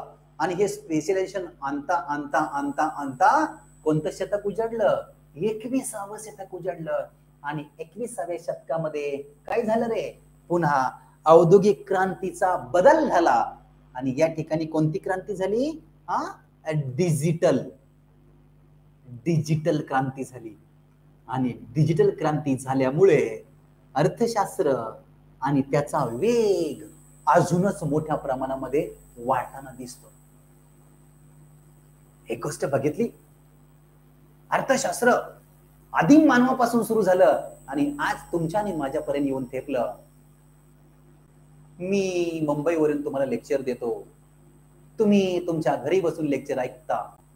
कशाचा परिणाम आहे, डिजिटल क्रांतीचा परिणाम आहे, डिजिटल रिव्होल्यूशनचा परिणाम आहे. आणि हे डिजिटल रिव्होल्यूशन बेस्ड ऑन औद्योगिक रिव्होल्यूशन, औद्योगिक क्रांतीचा परिणाम. आता पुढे माहित नाहीये अजून काय होणार आहे, या डिजिटल क्रांतीचं रूपांतर अजून व्हर्च्युअल क्रांतीमध्ये होईल. म्हणजे कॉम्प्युटरवर तुम्हाला बघायची गरज नाहीये. हा चष्मा घातला की तुम्हाला लगेच लोकांना दिसणार नाही तुमच्या समोर कॉम्प्युटर आहे. तुम्ही खाली फक्त काय करताय, या ठिकाणी बोटं चालवताय आणि तुम्हाला दिसतंय तुम्ही काम करताय. व्हर्च्युअलिटी, व्हर्च्युअल लाईफ येणार आहे. समजतंय? सखोल पद्धतीने डिस्कशन चालले बो, समजून घ्या. आता आपल्याला समजून आलं अर्थशास्त्राचा विकास कसा कसा झालेला आहे, तुम्ही पण समजून घेतलेला आहे. पुढचा कंटेंट काय बघा. महत्वाच्या अर्थशास्त्राच्या डेफिनेशन आपल्याला या ठिकाणी बघायच्यात आणि ह्या डेफिनेशन येतात परीक्षेला. ह्या डेफिनेशन तुम्ही जर का PYQ जाऊन जर पाहिलं तर तुम्हाला समजून येईल. अर्थशास्त्राची डेफिनेशन बाय कौटिल्य आहे ना, म्हणजेच कोण आहे त्याला आपण काय म्हणतो, चाणक्य. कौटिल्य म्हणतो चाणक्य. या चाणक्य महाशयांनी एक अर्थशास्त्राची डेफिनेशन केलेली आहे. कोणती आहे? कौटिल्य मानतो चाणक्य, बरोबर आहे. यांच्या मते संपत्ती आणि शास्त्र म्हणजेच विज्ञान म्हणून अर्थशास्त्र हे संपत्तीचे संपादन आणि व्यवस्थापन काय, संपत्ती आणि त्याचं व्यवस्थापन करायचं. थोडक्यात काय, या कौटिल्यांनी काय सांगितलंय, ही जी संपत्ती आहे, चंद्रगुप्त मौर्याचे त्या ठिकाणी हा त्यांचे गुरु होते. संपत्तीचं व्यवस्थापन, संपत्तीचं काय करायचं, व्यवस्थापन, अशी त्यांनी काय या ठिकाणी त्यांच्या अर्थशास्त्र या ग्रंथामध्ये त्यांनी त्याचे डेफिनेशन सांगितलेले आहे. मग त्यांच्या डेफिनेशन मध्ये कोणते कोणते मुद्दे आले बघा. कोणते मुद्दे? सरकार आणि राज्यांची महत्वाची भूमिका आलेली आहे. म्हणजे सरकारने पैसा जमवावा, सरकारने रेव्हेन्यू कलेक्ट करावा, सरकारने संपत्ती जमवावी, बरोबर आहे. म्हणजेच काय, सरकार आणि राज्य याची त्यांच्या डेफिनेशन मध्ये काय आहे, अंतर्भूत आहे. संपत्ती निर्माण करण्यावर लक्ष केंद्रित करून राज्याचे कल्याण, हे येतं परीक्षेला. Statement assertion. चंद्रगुप्त मौर्य आचार्य चाणक्य यांच्या अर्थशास्त्र या पुस्तकामध्ये दिलेल्या व्याख्येमध्ये खालीलपैकी कशाचा समावेश आहे, असे प्रश्न सरळ सरळ येतात. तिथे हे लक्षात ठेवणं जरी शक्य नसलं तरी लॉजिकच्या आधारे लक्षात ठेवता येतं. सरकार आणि राज्य, राज्यानं संपत्ती निर्माण करून कल्याण करावं जनतेचं, याच्यावर त्यांचा फोकस आहे. सुशासनासाठी कार्यक्षम प्रशासन यंत्रणेची आवश्यकता पण आहे आणि अर्थशास्त्रामध्ये राजकीय कल्पनांचे संकलन त्यांनी करायला सांगितलेलं आहे. म्हणजे हे काही महत्वाचे मुद्दे आहेत. पुढे बघा, आपल्याला हे माहिती आहे का, आपल्याला काय माहिती आहे, तुम्ही स्कूलचे बुक्स वाचत असताना तुम्हाला हे आवर्जून वाचायचे, कारण याच्यामधून MPSC प्रश्न विचारलेले आहेत. कौटिल्य मौर्य काळातील एक महान राजकारणी, तत्वज्ञानी, अर्थशास्त्रज्ञ, राजकीय सल्लागार होते. तसे त्यांना चाणक्य किंवा विष्णुगुप्त म्हणून ओळखले जाते. त्यांना प्राचीन भारतातील अर्थव्यवस्थेवर अर्थशास्त्र हा ग्रंथ लिहिला. ते कोण कोण होते रे? ते कोण कोण होते? राजकारणी म्हणजे सल्लागार, अर्थशास्त्रज्ञ, एक तत्वज्ञ, बरोबर आहे. त्यासोबतच काय होते अजून ते, हे म्हणजे त्यांचे काही आभूषण आहेत, ते होते, ते एक्सपर्ट होते त्याच्यामध्ये, सगळ्यांना माहिती आहे. क्लिअर आहे. पहिली डेफिनेशन आम्ही या ठिकाणी बघून घेतली. दुसरी डेफिनेशन ऍडम स्मिथ. आता हे ऍडम स्मिथ जे आहेत, हे जे ऍडम स्मिथ आहेत, या ऍडम स्मिथ यांना, या महाशयांना काय अर्थशास्त्राचे जनक म्हणलेले आहेत. म्हणजे पितामह, गॉडफादर, फादर ऑफ इकॉनॉमिक्स, हे त्यांना काय केलेलं आहे असं संबोधलेलं आहे. का बघूया. अर्थशास्त्राचे जनक असं त्यांना म्हटलेलं आहे. सनातनवादी आहेत ते, बरोबर आहे. अर्थशास्त्र संपत्ती विषयीची व्याख्या आहे. 1776 मध्ये त्यांनी ग्रंथ प्रकाशित केला होता, राष्ट्राची संपत्ती या नावाचा. राष्ट्राची संपत्ती या नावाचा त्यांनी एक ग्रंथ प्रकाशित केला होता. म्हणजेच काय, an inquiry into the nature and causes of the wealth of nation. याच्यामध्ये त्यांनी काय केलेलं आहे, काय सांगितलेलं आहे, अर्थशास्त्र हे संपत्तीचे शास्त्र आहे. म्हणजेच काय आहे, economy is the wealth, the science of wealth, science of wealth, बरोबर आहे, हे सांगण्यात आलेलं आहे. आता त्यांच्या व्याख्येमध्ये कोणते मुद्दे आहेत? निर्हस्तपणे धोरण निर्माण करायचंय, भांडवल संपत्तीचा साठा निर्माण करायचा आहे, आर्थिक घडामोडीमध्ये नैसर्गिक नियम पण बाळगायचे त्या ठिकाणी, राईट. त्यानंतर वृद्धीच्या सिद्धांतामध्ये श्रम विभाजन याचं सुद्धा काय करायचंय या ठिकाणी अंतर्भूत करायचं आहे. काम जे आहे विभागून देणं गरजेचं आहे. लक्षात ठेवा, ऍडम स्मिथ यांना अर्थशास्त्राचे जनक म्हणतात आणि त्यांनी 1776 मध्ये राष्ट्राची संपत्ती या ग्रंथामध्ये अर्थशास्त्राची डेफिनेशन लावून ठेवलेली आहे.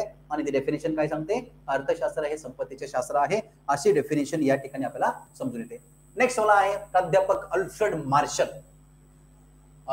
मार्शल. आता हे अल्फ्रेड मार्शल जे आहेत यांची डेफिनेशन यांनी काय, त्यांनी न्यू क्लासिकल वाले आहेत, हे आहे ना, नव सिद्धांतवादी आहेत ते.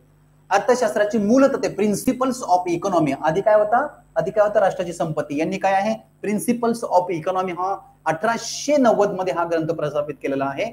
आणि मग त्यांनी अर्थशास्त्र हे मानवी कल्याणाचा अभ्यास करणारे शास्त्र आहे. आता लक्षात ठेवा, आपण त्याचा विकास पाहत होतो ना, तेव्हा 20व्या शतकाच्या सुरुवातीला अर्थशास्त्र काय म्हणून प्रकाशित आलं तर कल्याणकारी, अर्थशास्त्र कल्याणकारी म्हणून प्रस्थापित आलं. म्हणजेच हे त्याच काळामध्ये असले, म्हणजे 1890 मध्ये, म्हणजे 20व्या शतकात, बरोबर आहे. तो पुढे बघा, म्हणजे काय की मानवी कल्याणाचा अभ्यास करणारे हे महत्वाचं काय आहे या ठिकाणी शास्त्र आहे असं त्यांनी सांगितलेलं आहे. मग त्यांच्या व्याख्येमधून कोणते मुद्दे बाहेर येतात तर त्यांच्या व्याख्येमधून बघा, अर्थशास्त्र म्हणजे सामान्य माणसांचा अभ्यास. करेक्ट. काय आहे हे, सामान्य जे माणसं आहेत यांचा अर्थविषयक वर्तन काय आहे हे या ठिकाणामधून इथून दिसून येत आहे. क्लिअर आहे. अर्थशास्त्र म्हणजे आर्थिक वर्तनाचे शास्त्र आहे, भौतिक कल्याणाचा अभ्यास करायचा आहे. आणि अर्थशास्त्र केवळ संपत्तीचा अभ्यास नाही आहे, तो कशाचा आहे या ठिकाणी मानवी वर्तनाचा सुद्धा अभ्यास आहे. पुढे लिओनेल रॉबिन्सन, आणि ही व्याख्या जी आहे ही व्याख्या अतिशय प्रसिद्ध आहे, मला स्वतःला ही व्याख्या खूप आवडते. लिओनेल रॉबिन्सनची यांची व्याख्या काय आहे बघा. लिओनेल रॉबिन्सन यांनी 1932 साली अर्थशास्त्राच्या स्वरूप आणि महत्व and essay on the nature and the significance of the economy science, अर्थशास्त्राचे महत्व आणि स्वरूप या ग्रंथामध्ये त्यांनी एक व्याख्या सांगितलेली आहे. ती व्याख्या काय बघा, मर्यादित गरजा आणि अमर्यादित गरजा आणि मर्यादित परंतु दुर्मिळ पर्यायी उपयोगाची साधने यांचा मेळ घालताना करण्यात येणाऱ्या मानवी वर्तनाचा अभ्यास करणारे शास्त्र म्हणजे या ठिकाणी अर्थशास्त्र होय. इकडे जाऊ नका, सिंपल लॉजिक सांगतो मी तुम्हाला, याच्यामध्ये गसपानामध्ये शिरायचं नाही, सिंपल लॉजिकने समजून घ्यायचं. लिओनेल रॉबिन्सननी हे सांगितलेलं आहे. आता लक्षात ठेवा 2 शब्द, संसाधनं कशी येतं, लिमिटेड आहेत. तुमच्याकडे असणारी संपत्ती लिमिटेड आहे, संपत्ती मर्यादित आहे की नाही. दगडी कोळसा, नॅचरल गॅस, वायू, हे सगळं काय लिमिटेड आहे. गरजा अनलिमिटेड. तुमच्याकडे 10 करोड द्या, तुमचं मन मागणार चलो घुमते आहेत दिल्ली, युरोप, तिकडे जाऊन काहीतरी घेऊन टाकूया. 100 करोड आले, मन नाही मानणार, अजून गरजा वाढतं. म्हणजे मानवी गरजा कशा आहेत, अनलिमिटेड आहेत, पण लिमिटेड संसाधन आहेत. तर मग ह्या प्रिन्सिपलचा अर्थ समजून घ्या. त्यांनी काय सांगितलंय, त्यांनी हे सांगितलंय की मर्यादित साधनाच्या आधारे अमर्यादित गरजा यांचं व्यवस्थापन म्हणजे अर्थशास्त्र आहे भाई. एकदम सिंपल, ह्या गचपणात पडू नका तुम्ही, मी सांगतो डेफिनेशन लक्षात ठेवा. मर्यादित साधनांच्या आधारे अमर्यादित गरजा यांचं व्यवस्थापन करणे म्हणजेच या ठिकाणी अर्थशास्त्र होय. हे 1932 ला लिओनेल रॉबिन्सन यांनी त्यांच्या अर्थशास्त्राचे महत्व आणि अर्थशास्त्राचे स्वरूप आणि महत्व या ग्रंथामध्ये असं मेन्शन केलेलं आहे. इथपर्यंत क्लिअर आहे तुम्हाला सगळ्यांना. नाव पुढे बघा, रॉबिन्सन यांच्या व्याख्येमध्ये काय काय आलंय तर रॉबिन्सन यांच्या व्याख्येमध्ये आलंय मर्यादित गरजा असतात, सगळ्यांना माहिती आहे. अमर्यादित गरजा, मर्यादित साधन आहेत, सगळ्यांना माहिती आहे. त्यासोबतच गरजांचा प्राधान्यक्रम लागला पाहिजे. आता तुम्ही विद्यार्थी आहेत, लक्षात ठेवा, मग आता तुमचा प्राधान्यक्रम लागला पाहिजे. तुम्हाला ऑडी BMW पाहिजे का, ऑडी BMW पाहिजे का, नाही पाहिजे. आम्हाला चांगल्या क्वालिटीचं गायडन्स, आम्हाला चांगल्या क्वालिटीचं नोट्स, आम्हाला चांगल्या क्वालिटीचं मार्गदर्शन हे असणं गरजेचं आहे. बिकॉज आपण प्रिपरेशन करतोय, आपल्या गरजा या प्रायोरिटीवर असल्या पाहिजे. हा, आपल्या गरजा ह्या आहेत का, तिकडे पब मध्ये जा, डान्स करा, हलाला होलुलू जाऊन, नाही, आपल्या गरजा ते नाही येतात. आपल्या गरजा सध्या वेगळ्या. पण त्यांनी काय सांगितलेलं आहे, गरजांचा प्राधान्यक्रम ठरवायचा आणि साधनांचे पर्यायी उपयोग बघायचे. आता पर्यायी उपयोग काय आहे, तुमच्यातले खूप सगळे विद्यार्थी ऑफलाईनला जाऊ शकत नाही. ऑफलाईनला का नाही जाऊ शकत, एक तर ऑफलाईनची फीस भरमसाठ असते. दुसरी गोष्ट, ऑफलाईनला जाण्या येण्यामध्ये खूप सगळं तुमचा काय होतो, टाइम जातो. तिसरी गोष्ट, ऑफलाईन गेल्यानंतर मित्रमैत्रिणी भेटतात, काही दिवसानंतर, काही वर्षानंतर, काही महिन्यानंतर एमपीएससीचा सूर वेगळा होऊन जातो आणि आपण गबाळामध्ये अडकून जातो. तर याला पर्याय म्हणून ऑनलाईन आहे, तिथेच बसायचं, घरीच बसायचं, आपल्या दुनियेमध्ये एकदम मस्त रूबरू व्हायचं आणि ध्येय गाठायचं. म्हणजे त्याला काय म्हणायचं या ठिकाणी? पर्यायी उपयोग. काय म्हणायचं रे? पर्यायी उपयोग. Got the point? यस. नाव रिओ रॉबिन्सनची डेफिनेशन लक्षात ठेवा, त्याने लिहिलेले जे काही ग्रंथ आहेत ते पण लक्षात ठेवा. आणि आता या इकडे एमपीएससी तुम्हाला फसवते त्या ठिकाणी. सनातन संप्रदाय 18वे शतक. क्लासिकल थिंकर्स, क्लासिकल थिंकर म्हणायचं. आणि नवसनातन म्हणजे न्यू क्लासिकल.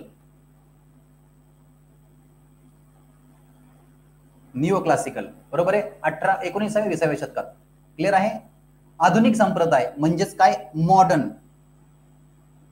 मॉडर्न क्लासिकल किंवा मॉडर्न थिंकर्स म्हणतो आपण याला. आता हे बघा, क्लासिकल मध्ये कोण कोण आहे? तर अर्थातच जे सुरुवातीचे होते ते लोक, म्हणजे याच्यामध्ये कोण?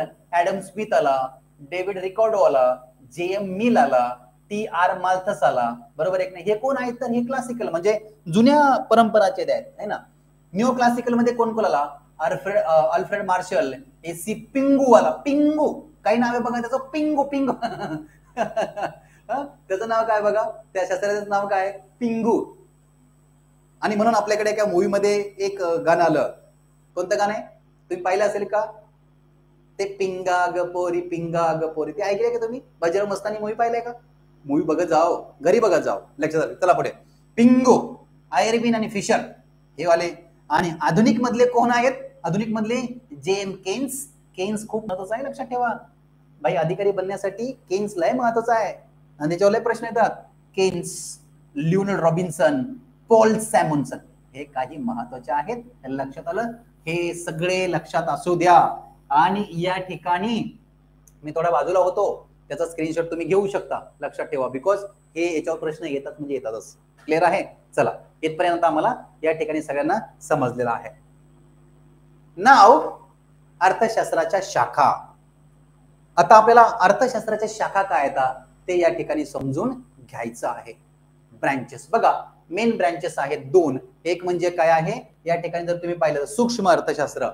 काय आहे सूक्ष्म? म्हणजे या ठिकाणी मायक्रो इकॉनॉमिक्स. काय आहे? Micro economics. आणि दुसरं म्हणजे काय आहे तर मॅक्रो. स्पेलिंग मध्ये फरक आहे. मॅक्रो इकॉनॉमिक्स स्पेलिंग मध्ये फरक आहे. Macro economics. क्लिअर आहे? बघा, 1933 मध्ये सर रॅग्नर फिश हे नाव लक्षात ठेवा. रॅग्नर फिश यांनी 1933 साली अर्थशास्त्राच्या 2 शाखा सांगितलेल्या आहेत, है ना. आणि त्यामध्ये मायक्रोस आणि मॅक्रोस असे ग्रीक शब्द आहेत. कोणी सांगितलेले? Sir Ragnar Frisch. या रॅग्नरवर लय प्रश्न येतात बरं का, लक्षात ठेवा. आणि रॅग्नरनी हे पण सांगितलेलं आहे, तो देश गरीब आहे कारण त्या देशातील जनता गरीब आहे. जनता गरीब आहे म्हणून तो देश गरीब आहे. रॅग्नरचं वाक्य गेल्या वर्षी राज्यसेवेला प्रश्न आलता. क्लिअर आहे? सो रॅग्नरनी काय सांगितलं? रॅग्नरनी फिश काय सांगितलं? मॅक्रोस आणि मायक्रोस ग्रीक मधले शब्द आहेत. हेच पुढे सूक्ष्म अर्थशास्त्र आणि बृहद अर्थशास्त्र किंवा समष्टी अर्थशास्त्र म्हणून ओळखलं जातो. हे समजून घ्या, है ना. याला कॉन्सेप्ट जरी तुमची क्लिअर झाली तरी पण तुम्हाला हे समजून घ्यायला सोपं जाईल. बघा, सूक्ष्म मायक्रो म्हणजेच काय? लहान अर्थशास्त्र आहे. मग या लहान अर्थशास्त्रामध्ये कशाचा अभ्यास केला जातो? वैयक्तिक व्यक्ती आर्थिक वर्तनाचा अभ्यास केला जातो. म्हणजे उदाहरणार्थ बघा फॉर एक्झाम्पल कुटुंब, व्यक्ती, स्थानिक बाजार हे लोकल लेवलला म्हणजे छोट्या गोष्टींचा, छोट्या कंपन्या हे याचा सगळ्यांचा अभ्यास जो आहे हा मायक्रो मध्ये करण्यात येतो. क्लिअर आहे? मायक्रो एकदम सूक्ष्म छोट्या म्हणजे थोडक्यात काय, तुम्ही सकाळी उठून गेले किराणा दुकानामध्ये गेले, तुम्ही दुपारी उठून गेले बाजारामध्ये गेले काहीतरी आणलं, तुम्ही संध्याकाळी उठून कुठेतरी गेले काहीतरी घेऊन आले. या सगळ्यांचा मायक्रो मध्ये स्टडी होतो. सूक्ष्म हे छोटे सूक्ष्म आहे ना, म्हणून सूक्ष्म म्हणजेच काय? व्यक्तिगत लेवलला, कौटुंबिक लेवलला आणि साधारण कंपनीच्या लेवलला छोट्या गोष्टीचा असणारा आर्थिक व्यवहार म्हणजेच काय आहे? Micro economics. क्लिअर आहे? पुढे बघा, केनेथ बोल्डिंग यांचा अर्थशास्त्र म्हणजे मायक्रो अर्थशास्त्राची काय डेफिनेशन आहे केनेथ गोल्डिंगची. विशिष्ट उत्पादन संस्था म्हणजे आपलं कुटुंब किंवा आपण स्वतः, विशिष्ट कुटुंब, वैयक्तिक किमती, वेतन, उत्पन्न, वैयक्तिक उद्योग आणि विशिष्ट वस्तूंचा अभ्यास करणारे शास्त्र. म्हणजे थोडक्यात काय, स्वतः आपण जे जे करू, सॅलरी, बिझनेस, स्वतः ह्या सगळ्यांचा समावेश सूक्ष्म अर्थशास्त्रामध्ये या ठिकाणी करण्यात येतो. सूक्ष्म अर्थशास्त्र. ना दुसऱ्या अँगलने जर तुम्ही पाहिलं तर स्थूल माने तो समष्टी अर्थशास्त्र आहे. म्हणजेच काय आहे, आता मोठ्या प्रमाणावर सगळी बृहद, मोठं, बिग है ना. मग याच्यामध्ये कशाचा अभ्यास आहे, मग याच्यामध्ये वैयक्तिक लेवलच्या, वैयक्तिक पातळीच्या तुलनेत मोठा अभ्यास. मग याच्यामध्ये काय काय असेल, एखाद्या देशाची जीडीपी, राष्ट्राचं उत्पन्न, असणारा काय म्हणतो आपण त्याला बेरोजगार, एकूण बचत, एकूण चलनवाढ, एकूण गुंतवणूक, एकूण विकास, एकूण अर्थव्यवस्था, म्हणजे हे पूर्ण आहे. म्हणजे थोडक्यात तुम्हाला सांगायचं जर समजून येण्यासाठी लक्षात ठेवा, हे बघा, हे गोल आहे, इथे गोल आहे, इथे गोल आहे, इथे गोल आहे, इथे गोल आहे, इथे गोल आहे. हे आतले जे गोल आहेत ना छोटे छोटे, याला म्हणायचं सूक्ष्म अर्थशास्त्र. ह्या सूक्ष्म अर्थशास्त्रांचा मोठ्या लेवलवर केलेला अभ्यास. बाहेरचं जे आहे हे बाहेरचं काय आहे, स्थूल अर्थशास्त्र. म्हणजे देशाच्या पातळीवर पूर्ण अर्थव्यवस्थेचा अभ्यास म्हणजे या ठिकाणी काय, या ठिकाणी स्थूल अर्थशास्त्र आहे. सिंपल आहे. कशा कशाचा अभ्यास होतो याच्यामध्ये बघा, देशाचा एकूण अर्थव्यवस्था, एकूण रोजगार, एकूण उत्पादन, एकूण गुंतवणूक, एकूण बचत, एकूण उपभोग, एकूण पुरवठा, एकूण मागणी, सामान्य किमती इत्यादीचा समावेश काय होतो या स्थूल अर्थशास्त्रामध्ये होतो. एकदम सिंपल आहे. छोटं आणि मोठं एवढं लक्षात ठेवा. चला पुढे. नाव आता याच्यामध्ये इकॉनॉमिकच्या मेजर ब्रँचेस आहेत जे आपण या ठिकाणी पाहिलं. याला काय म्हणतो, सूक्ष्म अर्थशास्त्र. काय म्हणतो याला, सूक्ष्म अर्थशास्त्र. आणि इथे काय आहे, समष्टी किंवा याला आपण म्हणतो मॅक्रो. सिंपल. त्या मेन ब्रँचेस आहेत जे मी तुम्हाला आता आपण डिस्कस केलेले आहेत. मग त्याच्या इतर ब्रँचेस सुद्धा आहेत, काही महत्वाचे इतर ब्रँचेस सुद्धा आहेत. कोणत्या कोणत्या ब्रँचेस, डेव्हलपमेंट इकॉनॉमिक्स, याला काय म्हणतो, विकासाचे अर्थशास्त्र. काय रे, विकासाचे अर्थशास्त्र. आता इथे एवढं लक्षात ठेवा की ज्या ज्या विकासाविषयक धोरणांचा आणि ज्या ज्या विकासाविषयक गोष्टींचा अभ्यास विकासाच्या अर्थशास्त्रामध्ये होईल. त्यानंतर दुसरं वर्तणूक अर्थशास्त्र, म्हणजे लोकांचं बिहेव कसं होत आहे अर्थशास्त्रा संदर्भात. त्यानंतर काय, पर्यावरण अर्थशास्त्र.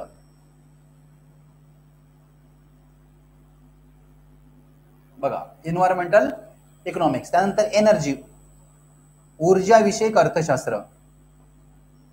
त्यानंतर पुन्हा काय सांगितलंय, ऍग्रिकल्चर, शेतीविषयक अर्थशास्त्र. क्लिअर आहे सगळ्यांना. त्यानंतर काय, औद्योगिक अर्थशास्त्र.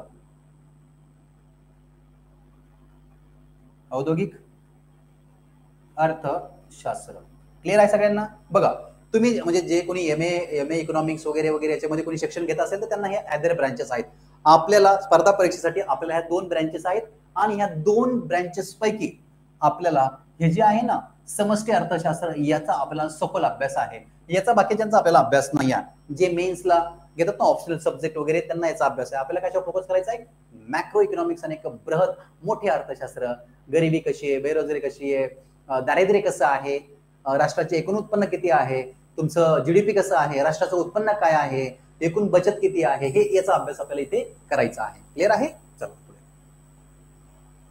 नाव आताच मी तुम्हाला आपण डिस्कशन केलेलं आहे, पुढे टायटल टाका, मॅक्रो इकॉनॉमिक्स.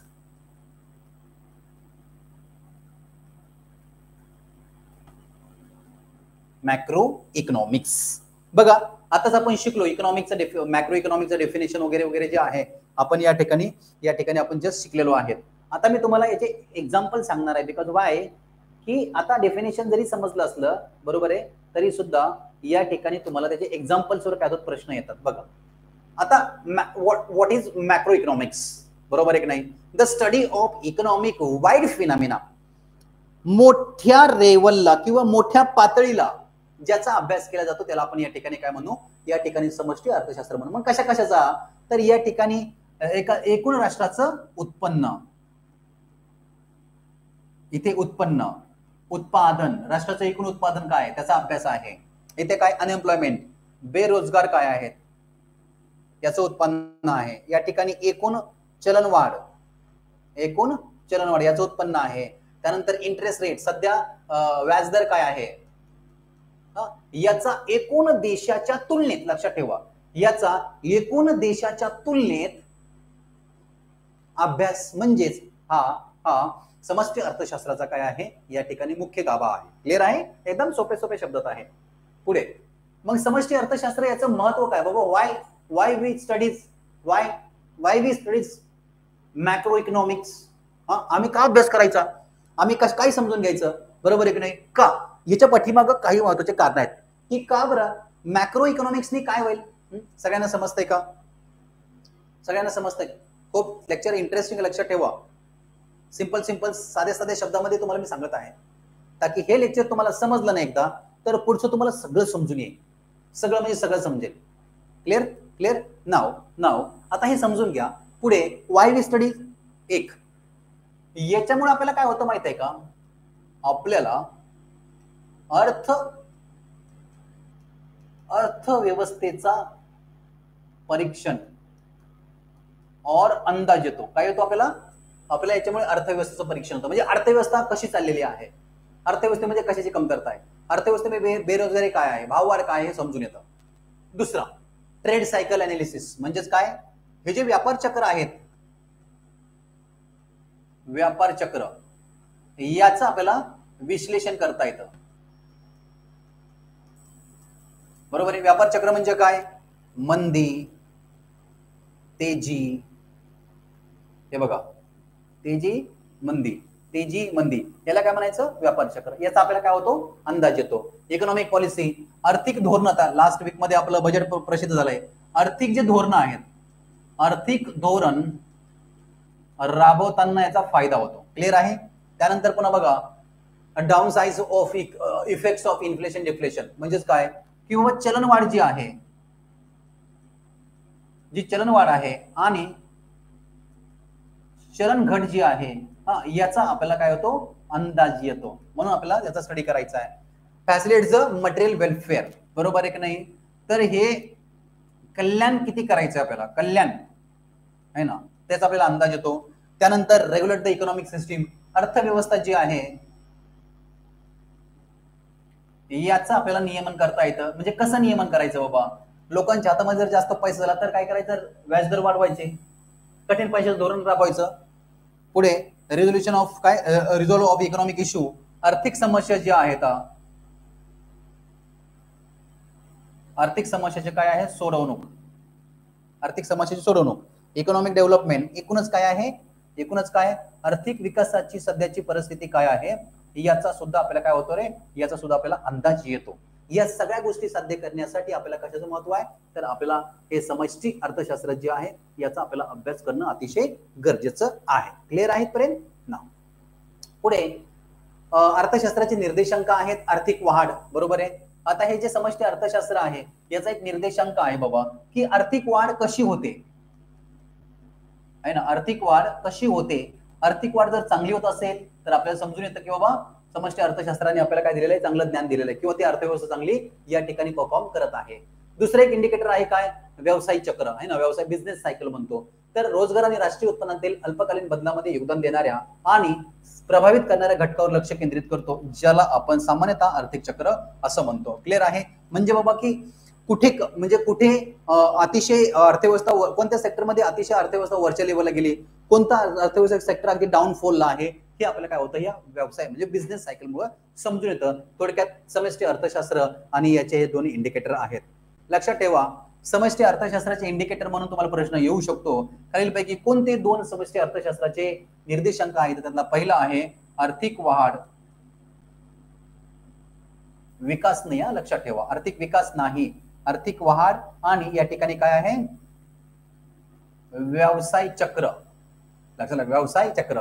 हे दोन इंडिकेटर्स आपल्याला या ठिकाणी असताना पाहायला भेटतात. नाव काही मूलभूत संकल्पना आहेत जे की आपण आधी डिस्कशन केलेले आहेत, जसं राष्ट्राचे उत्पन्न, बरोबर आहे, त्यासोबतच पुन्हा काय म्हणतो मंदी आणि तेजी, त्यानंतर गुंतवणूक, त्यानंतर व्यापार चक्र, त्यानंतर एकूण बचत किती आहे, बरोबर आहे, त्यासोबतच तुम्हाला आर्थिक वृद्धी कशी आहे, आर्थिक वृद्धी कशी आहे, आर्थिक विकास कसा आहे, हे सगळे कशाचे घटक आहेत. तर बघा, समष्टी अर्थशास्त्राचे घटक कोणते कोणते आहेत? एक, एकूण बचत, एकूण गुंतवणूक, राष्ट्राचे उत्पन्न, त्यानंतर विकास, त्यानंतर आर्थिक वाढ, मंदी तेजी, बरोबर आहे. हे सगळे काय आहेत? याचे घटक आहेत. कशाचे? या समष्टी अर्थशास्त्राचे घटक आहेत. आता याच्यापैकी सूक्ष्म अर्थशास्त्र आणि स्थूल अर्थशास्त्र याच्यापैकी संज्ञा कशाला, कोणत्या संज्ञा लागता येतील? मला तुम्ही सांगा बरं. जागतिक दारिद्र्य हे सूक्ष्म आहे की बृहद आहे? वस्तूची किंमत सूक्ष्म आहे की बृहद आहे? व्यापार तोल सूक्ष्म आहे की बृहद आहे? उद्योगाचा नफा सूक्ष्म आहे की बृहद आहे? राष्ट्राचं उत्पन्न सूक्ष्म आहे की बृहद आहे? क्लिअर आहे? आपण आताच पाहिलेलं आहे. राष्ट्रीय उत्पन्न मॅक्रो इकॉनॉमिक्स, उद्योगाचा नफा मायक्रो इकॉनॉमिक्स, व्यापार तोल मॅक्रो इकॉनॉमिक्स, वस्तूची किंमत आहे, लक्षात ठेवा, वस्तूची किंमत आहे, हे एकूण चलनवाढ नाही, म्हणून या ठिकाणी मायक्रो, आणि एकूण दारिद्र्य मॅक्रो. हे असं तुम्हाला जोड्या लावा म्हणून येतं, म्हणून याच्यावर शिकवत असताना याच्यावर तुमचा फोकस असणं अतिशय गरजेचं आहे. पुढे आता हे जे याच्यामध्ये काही बेसिक फरक आहे का मायक्रो आणि मायक्रो इकॉनॉमिक्स मध्ये? तर बेसिक निश्चित फरक आहे. मायक्रो इकॉनॉमिक्स जे आहे हे व्यक्तिगत लेवलचा अभ्यास करते. काय करते? व्यक्तिगत लेवलचा अभ्यास करते. परंतु मायक्रो इकॉनॉमिक्स जे आहे हा सर्वकष अभ्यास आहे, सर्वकष अभ्यास आहे. कन्सर्न विथ काय? हे पर्टिक्युलर हाऊस होल्ड, कुटुंब, एखादी कंपनी याचा अभ्यास करेल. परंतु मायक्रो जे आहे हे पूर्ण देशाचा अभ्यास करणारे शास्त्र आहे, बरोबर आहे. तो हे काही महत्वाचे काय त्याचे असणारे अर्थशास्त्रातला जो बेसिक फरक आहे तो नोट्स मध्ये तुम्ही एकदा या ठिकाणी बघूनच घ्या. सिंपल आहे. नेक्स्ट जर तुम्ही या ठिकाणी जर पाहून घेतलं तर अर्थशास्त्राचं महत्व लक्षात ठेवा की बाबा अर्थशास्त्र आम्ही का अभ्यासायचं, म्हणजे वाय वी स्टडी इकॉनॉमिक. तर याच्यामध्ये तुम्हाला एक मुद्दा असा आहे की अर्थशास्त्राचा आम्ही स्टडी का करायचा. हाऊ टू रिडिस्ट्रीब्यूट रिसोर्सेस, म्हणजे काय? संसाधने कसे वितरित करायचे हे आपल्याला अर्थशास्त्रामध्ये समजून येईल. How to achieve social efficiency, सामाजिक कार्यक्षमता आम्ही किंवा सामाजिक विकास कसा अचीव करायचा हे आपल्याला अर्थशास्त्र सांगतं. Give info make inform choice, म्हणजेच काय? तुम्हाला अर्थशास्त्रामुळे निवडीची काय आहे, निवडीची चॉईस म्हणजे काय म्हणतो आपण, तुम्हाला निवडीचा पर्याय उपलब्ध होतो, निवडीचा पर्याय उपलब्ध आहे. गिव्ह फोरकास्ट ऑफ इकॉनॉमी, म्हणजेच काय आहे? तुम्हाला अर्थव्यवस्थेचा अंदाज याच्यामुळे येताना पाहायला भेटतो. How to fix market failure, हे जे बाजार आहे ना, बाजाराचं जे काही अपयश आहे हे अपयश कसं फिक्स करायचं आणि याच्यावर कशा प्रकारच्या योजना राबवायच्या ते तुम्हाला समजून येईल. अंडरस्टँडिंग कंझ्युमर बिहेवियर, जे उपभोग आहेत आपल्यासारखे जे कस्टमर आहेत, जे उपभोक्ते आहेत, या उपभोक्त्यांचं नेचर आहे ना, म्हणजे त्यांचं बिहेव आहे, त्यांची वर्तणूक आहे, वर्तणूक कशी आहे हे आपल्याला याच्यावरून समजून येतं. आणि ऑपॉर्च्युनिटी कॉस्ट ऑफ डिसिजन, म्हणजेच काय आहे? त्याला काय म्हणतो? मूल्य, वस्तू व सेवांचे मूल्याचे जे काही निर्णय जो आहे तो आपल्याला या अर्थशास्त्रामुळे या ठिकाणी काय होतो? समजून येतो. मूल्य जे आहे हे आपल्याला अर्थशास्त्र काय होते याची आयडिया देते. अशा प्रकारे या ठिकाणी अर्थशास्त्र आपल्याला एक नव्हे तर असंख्य दृष्टीने काय करतो, या ठिकाणी आपल्याला काय करतो? ज्ञान देताना आपल्याला पाहायला भेटतो. सो अशा प्रकारे या ठिकाणी सर्वकष अगदी कॉम्प्रिहेन्सिव्ह लेवलला या ठिकाणी आपण अर्थशास्त्राचं आजचं जे पहिलं लेक्चर आहे अर्थशास्त्राचा परिचय, या परिचयामध्ये आपण कोणत्या कॉन्सेप्ट पाहिलेल्या आहेत ते एकदा आपण रिव्हील करूया. बघा, आम्ही अर्थशास्त्राचं व्याख्या, डेफिनेशन, प्रकार सगळे पाहिले. वेगवेगळ्या शास्त्रज्ञांनी आम्हाला दिलेल्या अर्थशास्त्राचे डेफिनेशन त्या पाहिल्या. अर्थशास्त्राचे आम्ही मुख्य प्रकार पाहिले. समष्टी अर्थशास्त्र म्हणजे काय ते पण पाहिलं, सूक्ष्म अर्थशास्त्र काय ते पण पाहिलं, आणि finally we got the meaning of why we studies of economy. आम्हाला त्याचं सुद्धा या ठिकाणी काय केलेलं आहे, या ठिकाणी आपल्याला काय भेटलं, त्याचा अंदाज भेटला की बाबा आम्ही का स्टडी करायचा अर्थशास्त्राचा. क्लिअर आहे. आणि आय होप की तुम्हाला या ठिकाणी याचा क्रिस्टल क्लिअर अंदाज आला असेलच, आणि ज्यांना कोणाला काही डाऊट्स असतील त्यांनी डाऊट्स विचारले पाहिजे. Yes, got the point. सगळ्यांना समजतंय?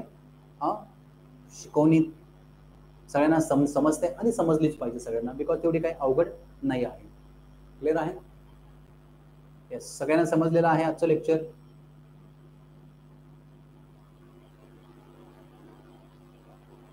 चला रिप्लाय करा. कुणाचे काही डाऊट्स आहेत का? कुणाचे काही डाऊट्स आहेत? Any kind of any doubts. कुणाला कोणत्याही प्रकारचा डाऊट असतील तरी सुद्धा या ठिकाणी तुम्ही विचारू शकता. यस,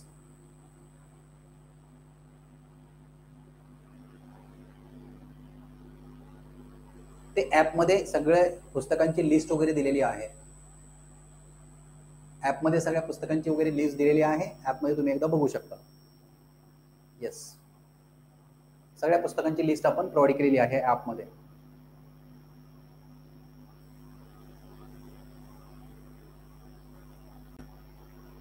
अजून मला काय डाऊट आहेत?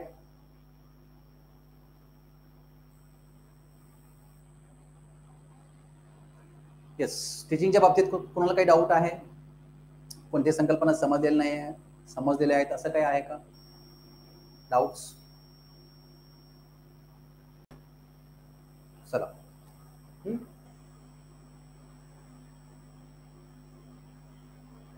All clear? ऑल क्लिअर सगळ्यांचे? लेक्चर कसं वाटलं? रिप्लाय करा. सगळ्या कॉन्सेप्ट क्लिअर झाल्या? तुमचा रिप्लाय स्टार्टिंगला सांगितलं, तुमचे कमेंट तुमचे रिप्लाय हे माझे काय असणार आहेत, मोटिवेशन असणार आहे. खतरनाक लेक्चर झालं, सगळ्यांना सोप्या शब्दामध्ये समजलं. कोणाला काही असं कठीण वाटलं असं तर काही नाही ना? येस,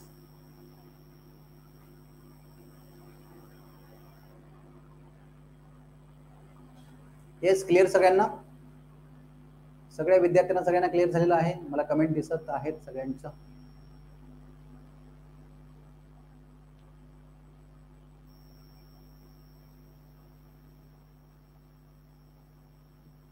अजून मला काही डाऊट्स आहेत? चला,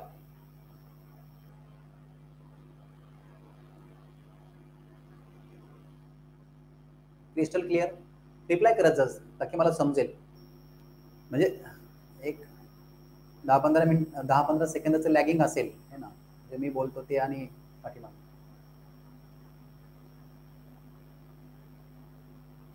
ऑल क्लिअर सगळ्यांचं माय डिअर स्टुडंट्स? तुम्ही आता बस कनेक्ट व्हा बस माझ्यासोबत. बघा तुमचा कसा पोस्ट निघत नाही. कंटेंट्स बघितले का? कंटेंट कसे आहेत? कंटेंट्स मार्केटमध्ये तुम्ही कोणतेही पुस्तक घ्या, तुम्हाला पहिल्या चॅप्टरवर एवढं कंटेंट कोण दिलेलं नाही आहे, आणि जर तुम्ही PYQ करून जर पाहिलं तर तुम्हाला बघा याच्यातून किती प्रश्न सुटत आहेत. येस, क्लिअर सगळ्यांना?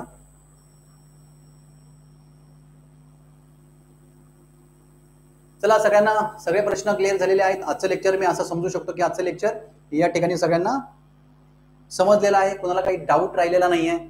उद्या आपण या ठिकाणी अगेन इकॉनॉमिक्सचं लेक्चर घेणार आहोत. Yes, got the points? समजले ना?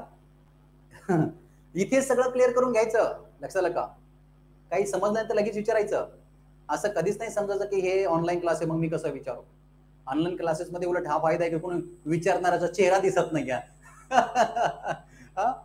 जसं आपला क्लासमध्ये असतो, अयो मी कसं विचारू, सगळे मी विचारल्यानंतर माझ्याकडे बघतील, तसं इथे काहीच नाही. तुम्ही तुम्ही विचारू शकता. क्लिअर आहे समीक्षा?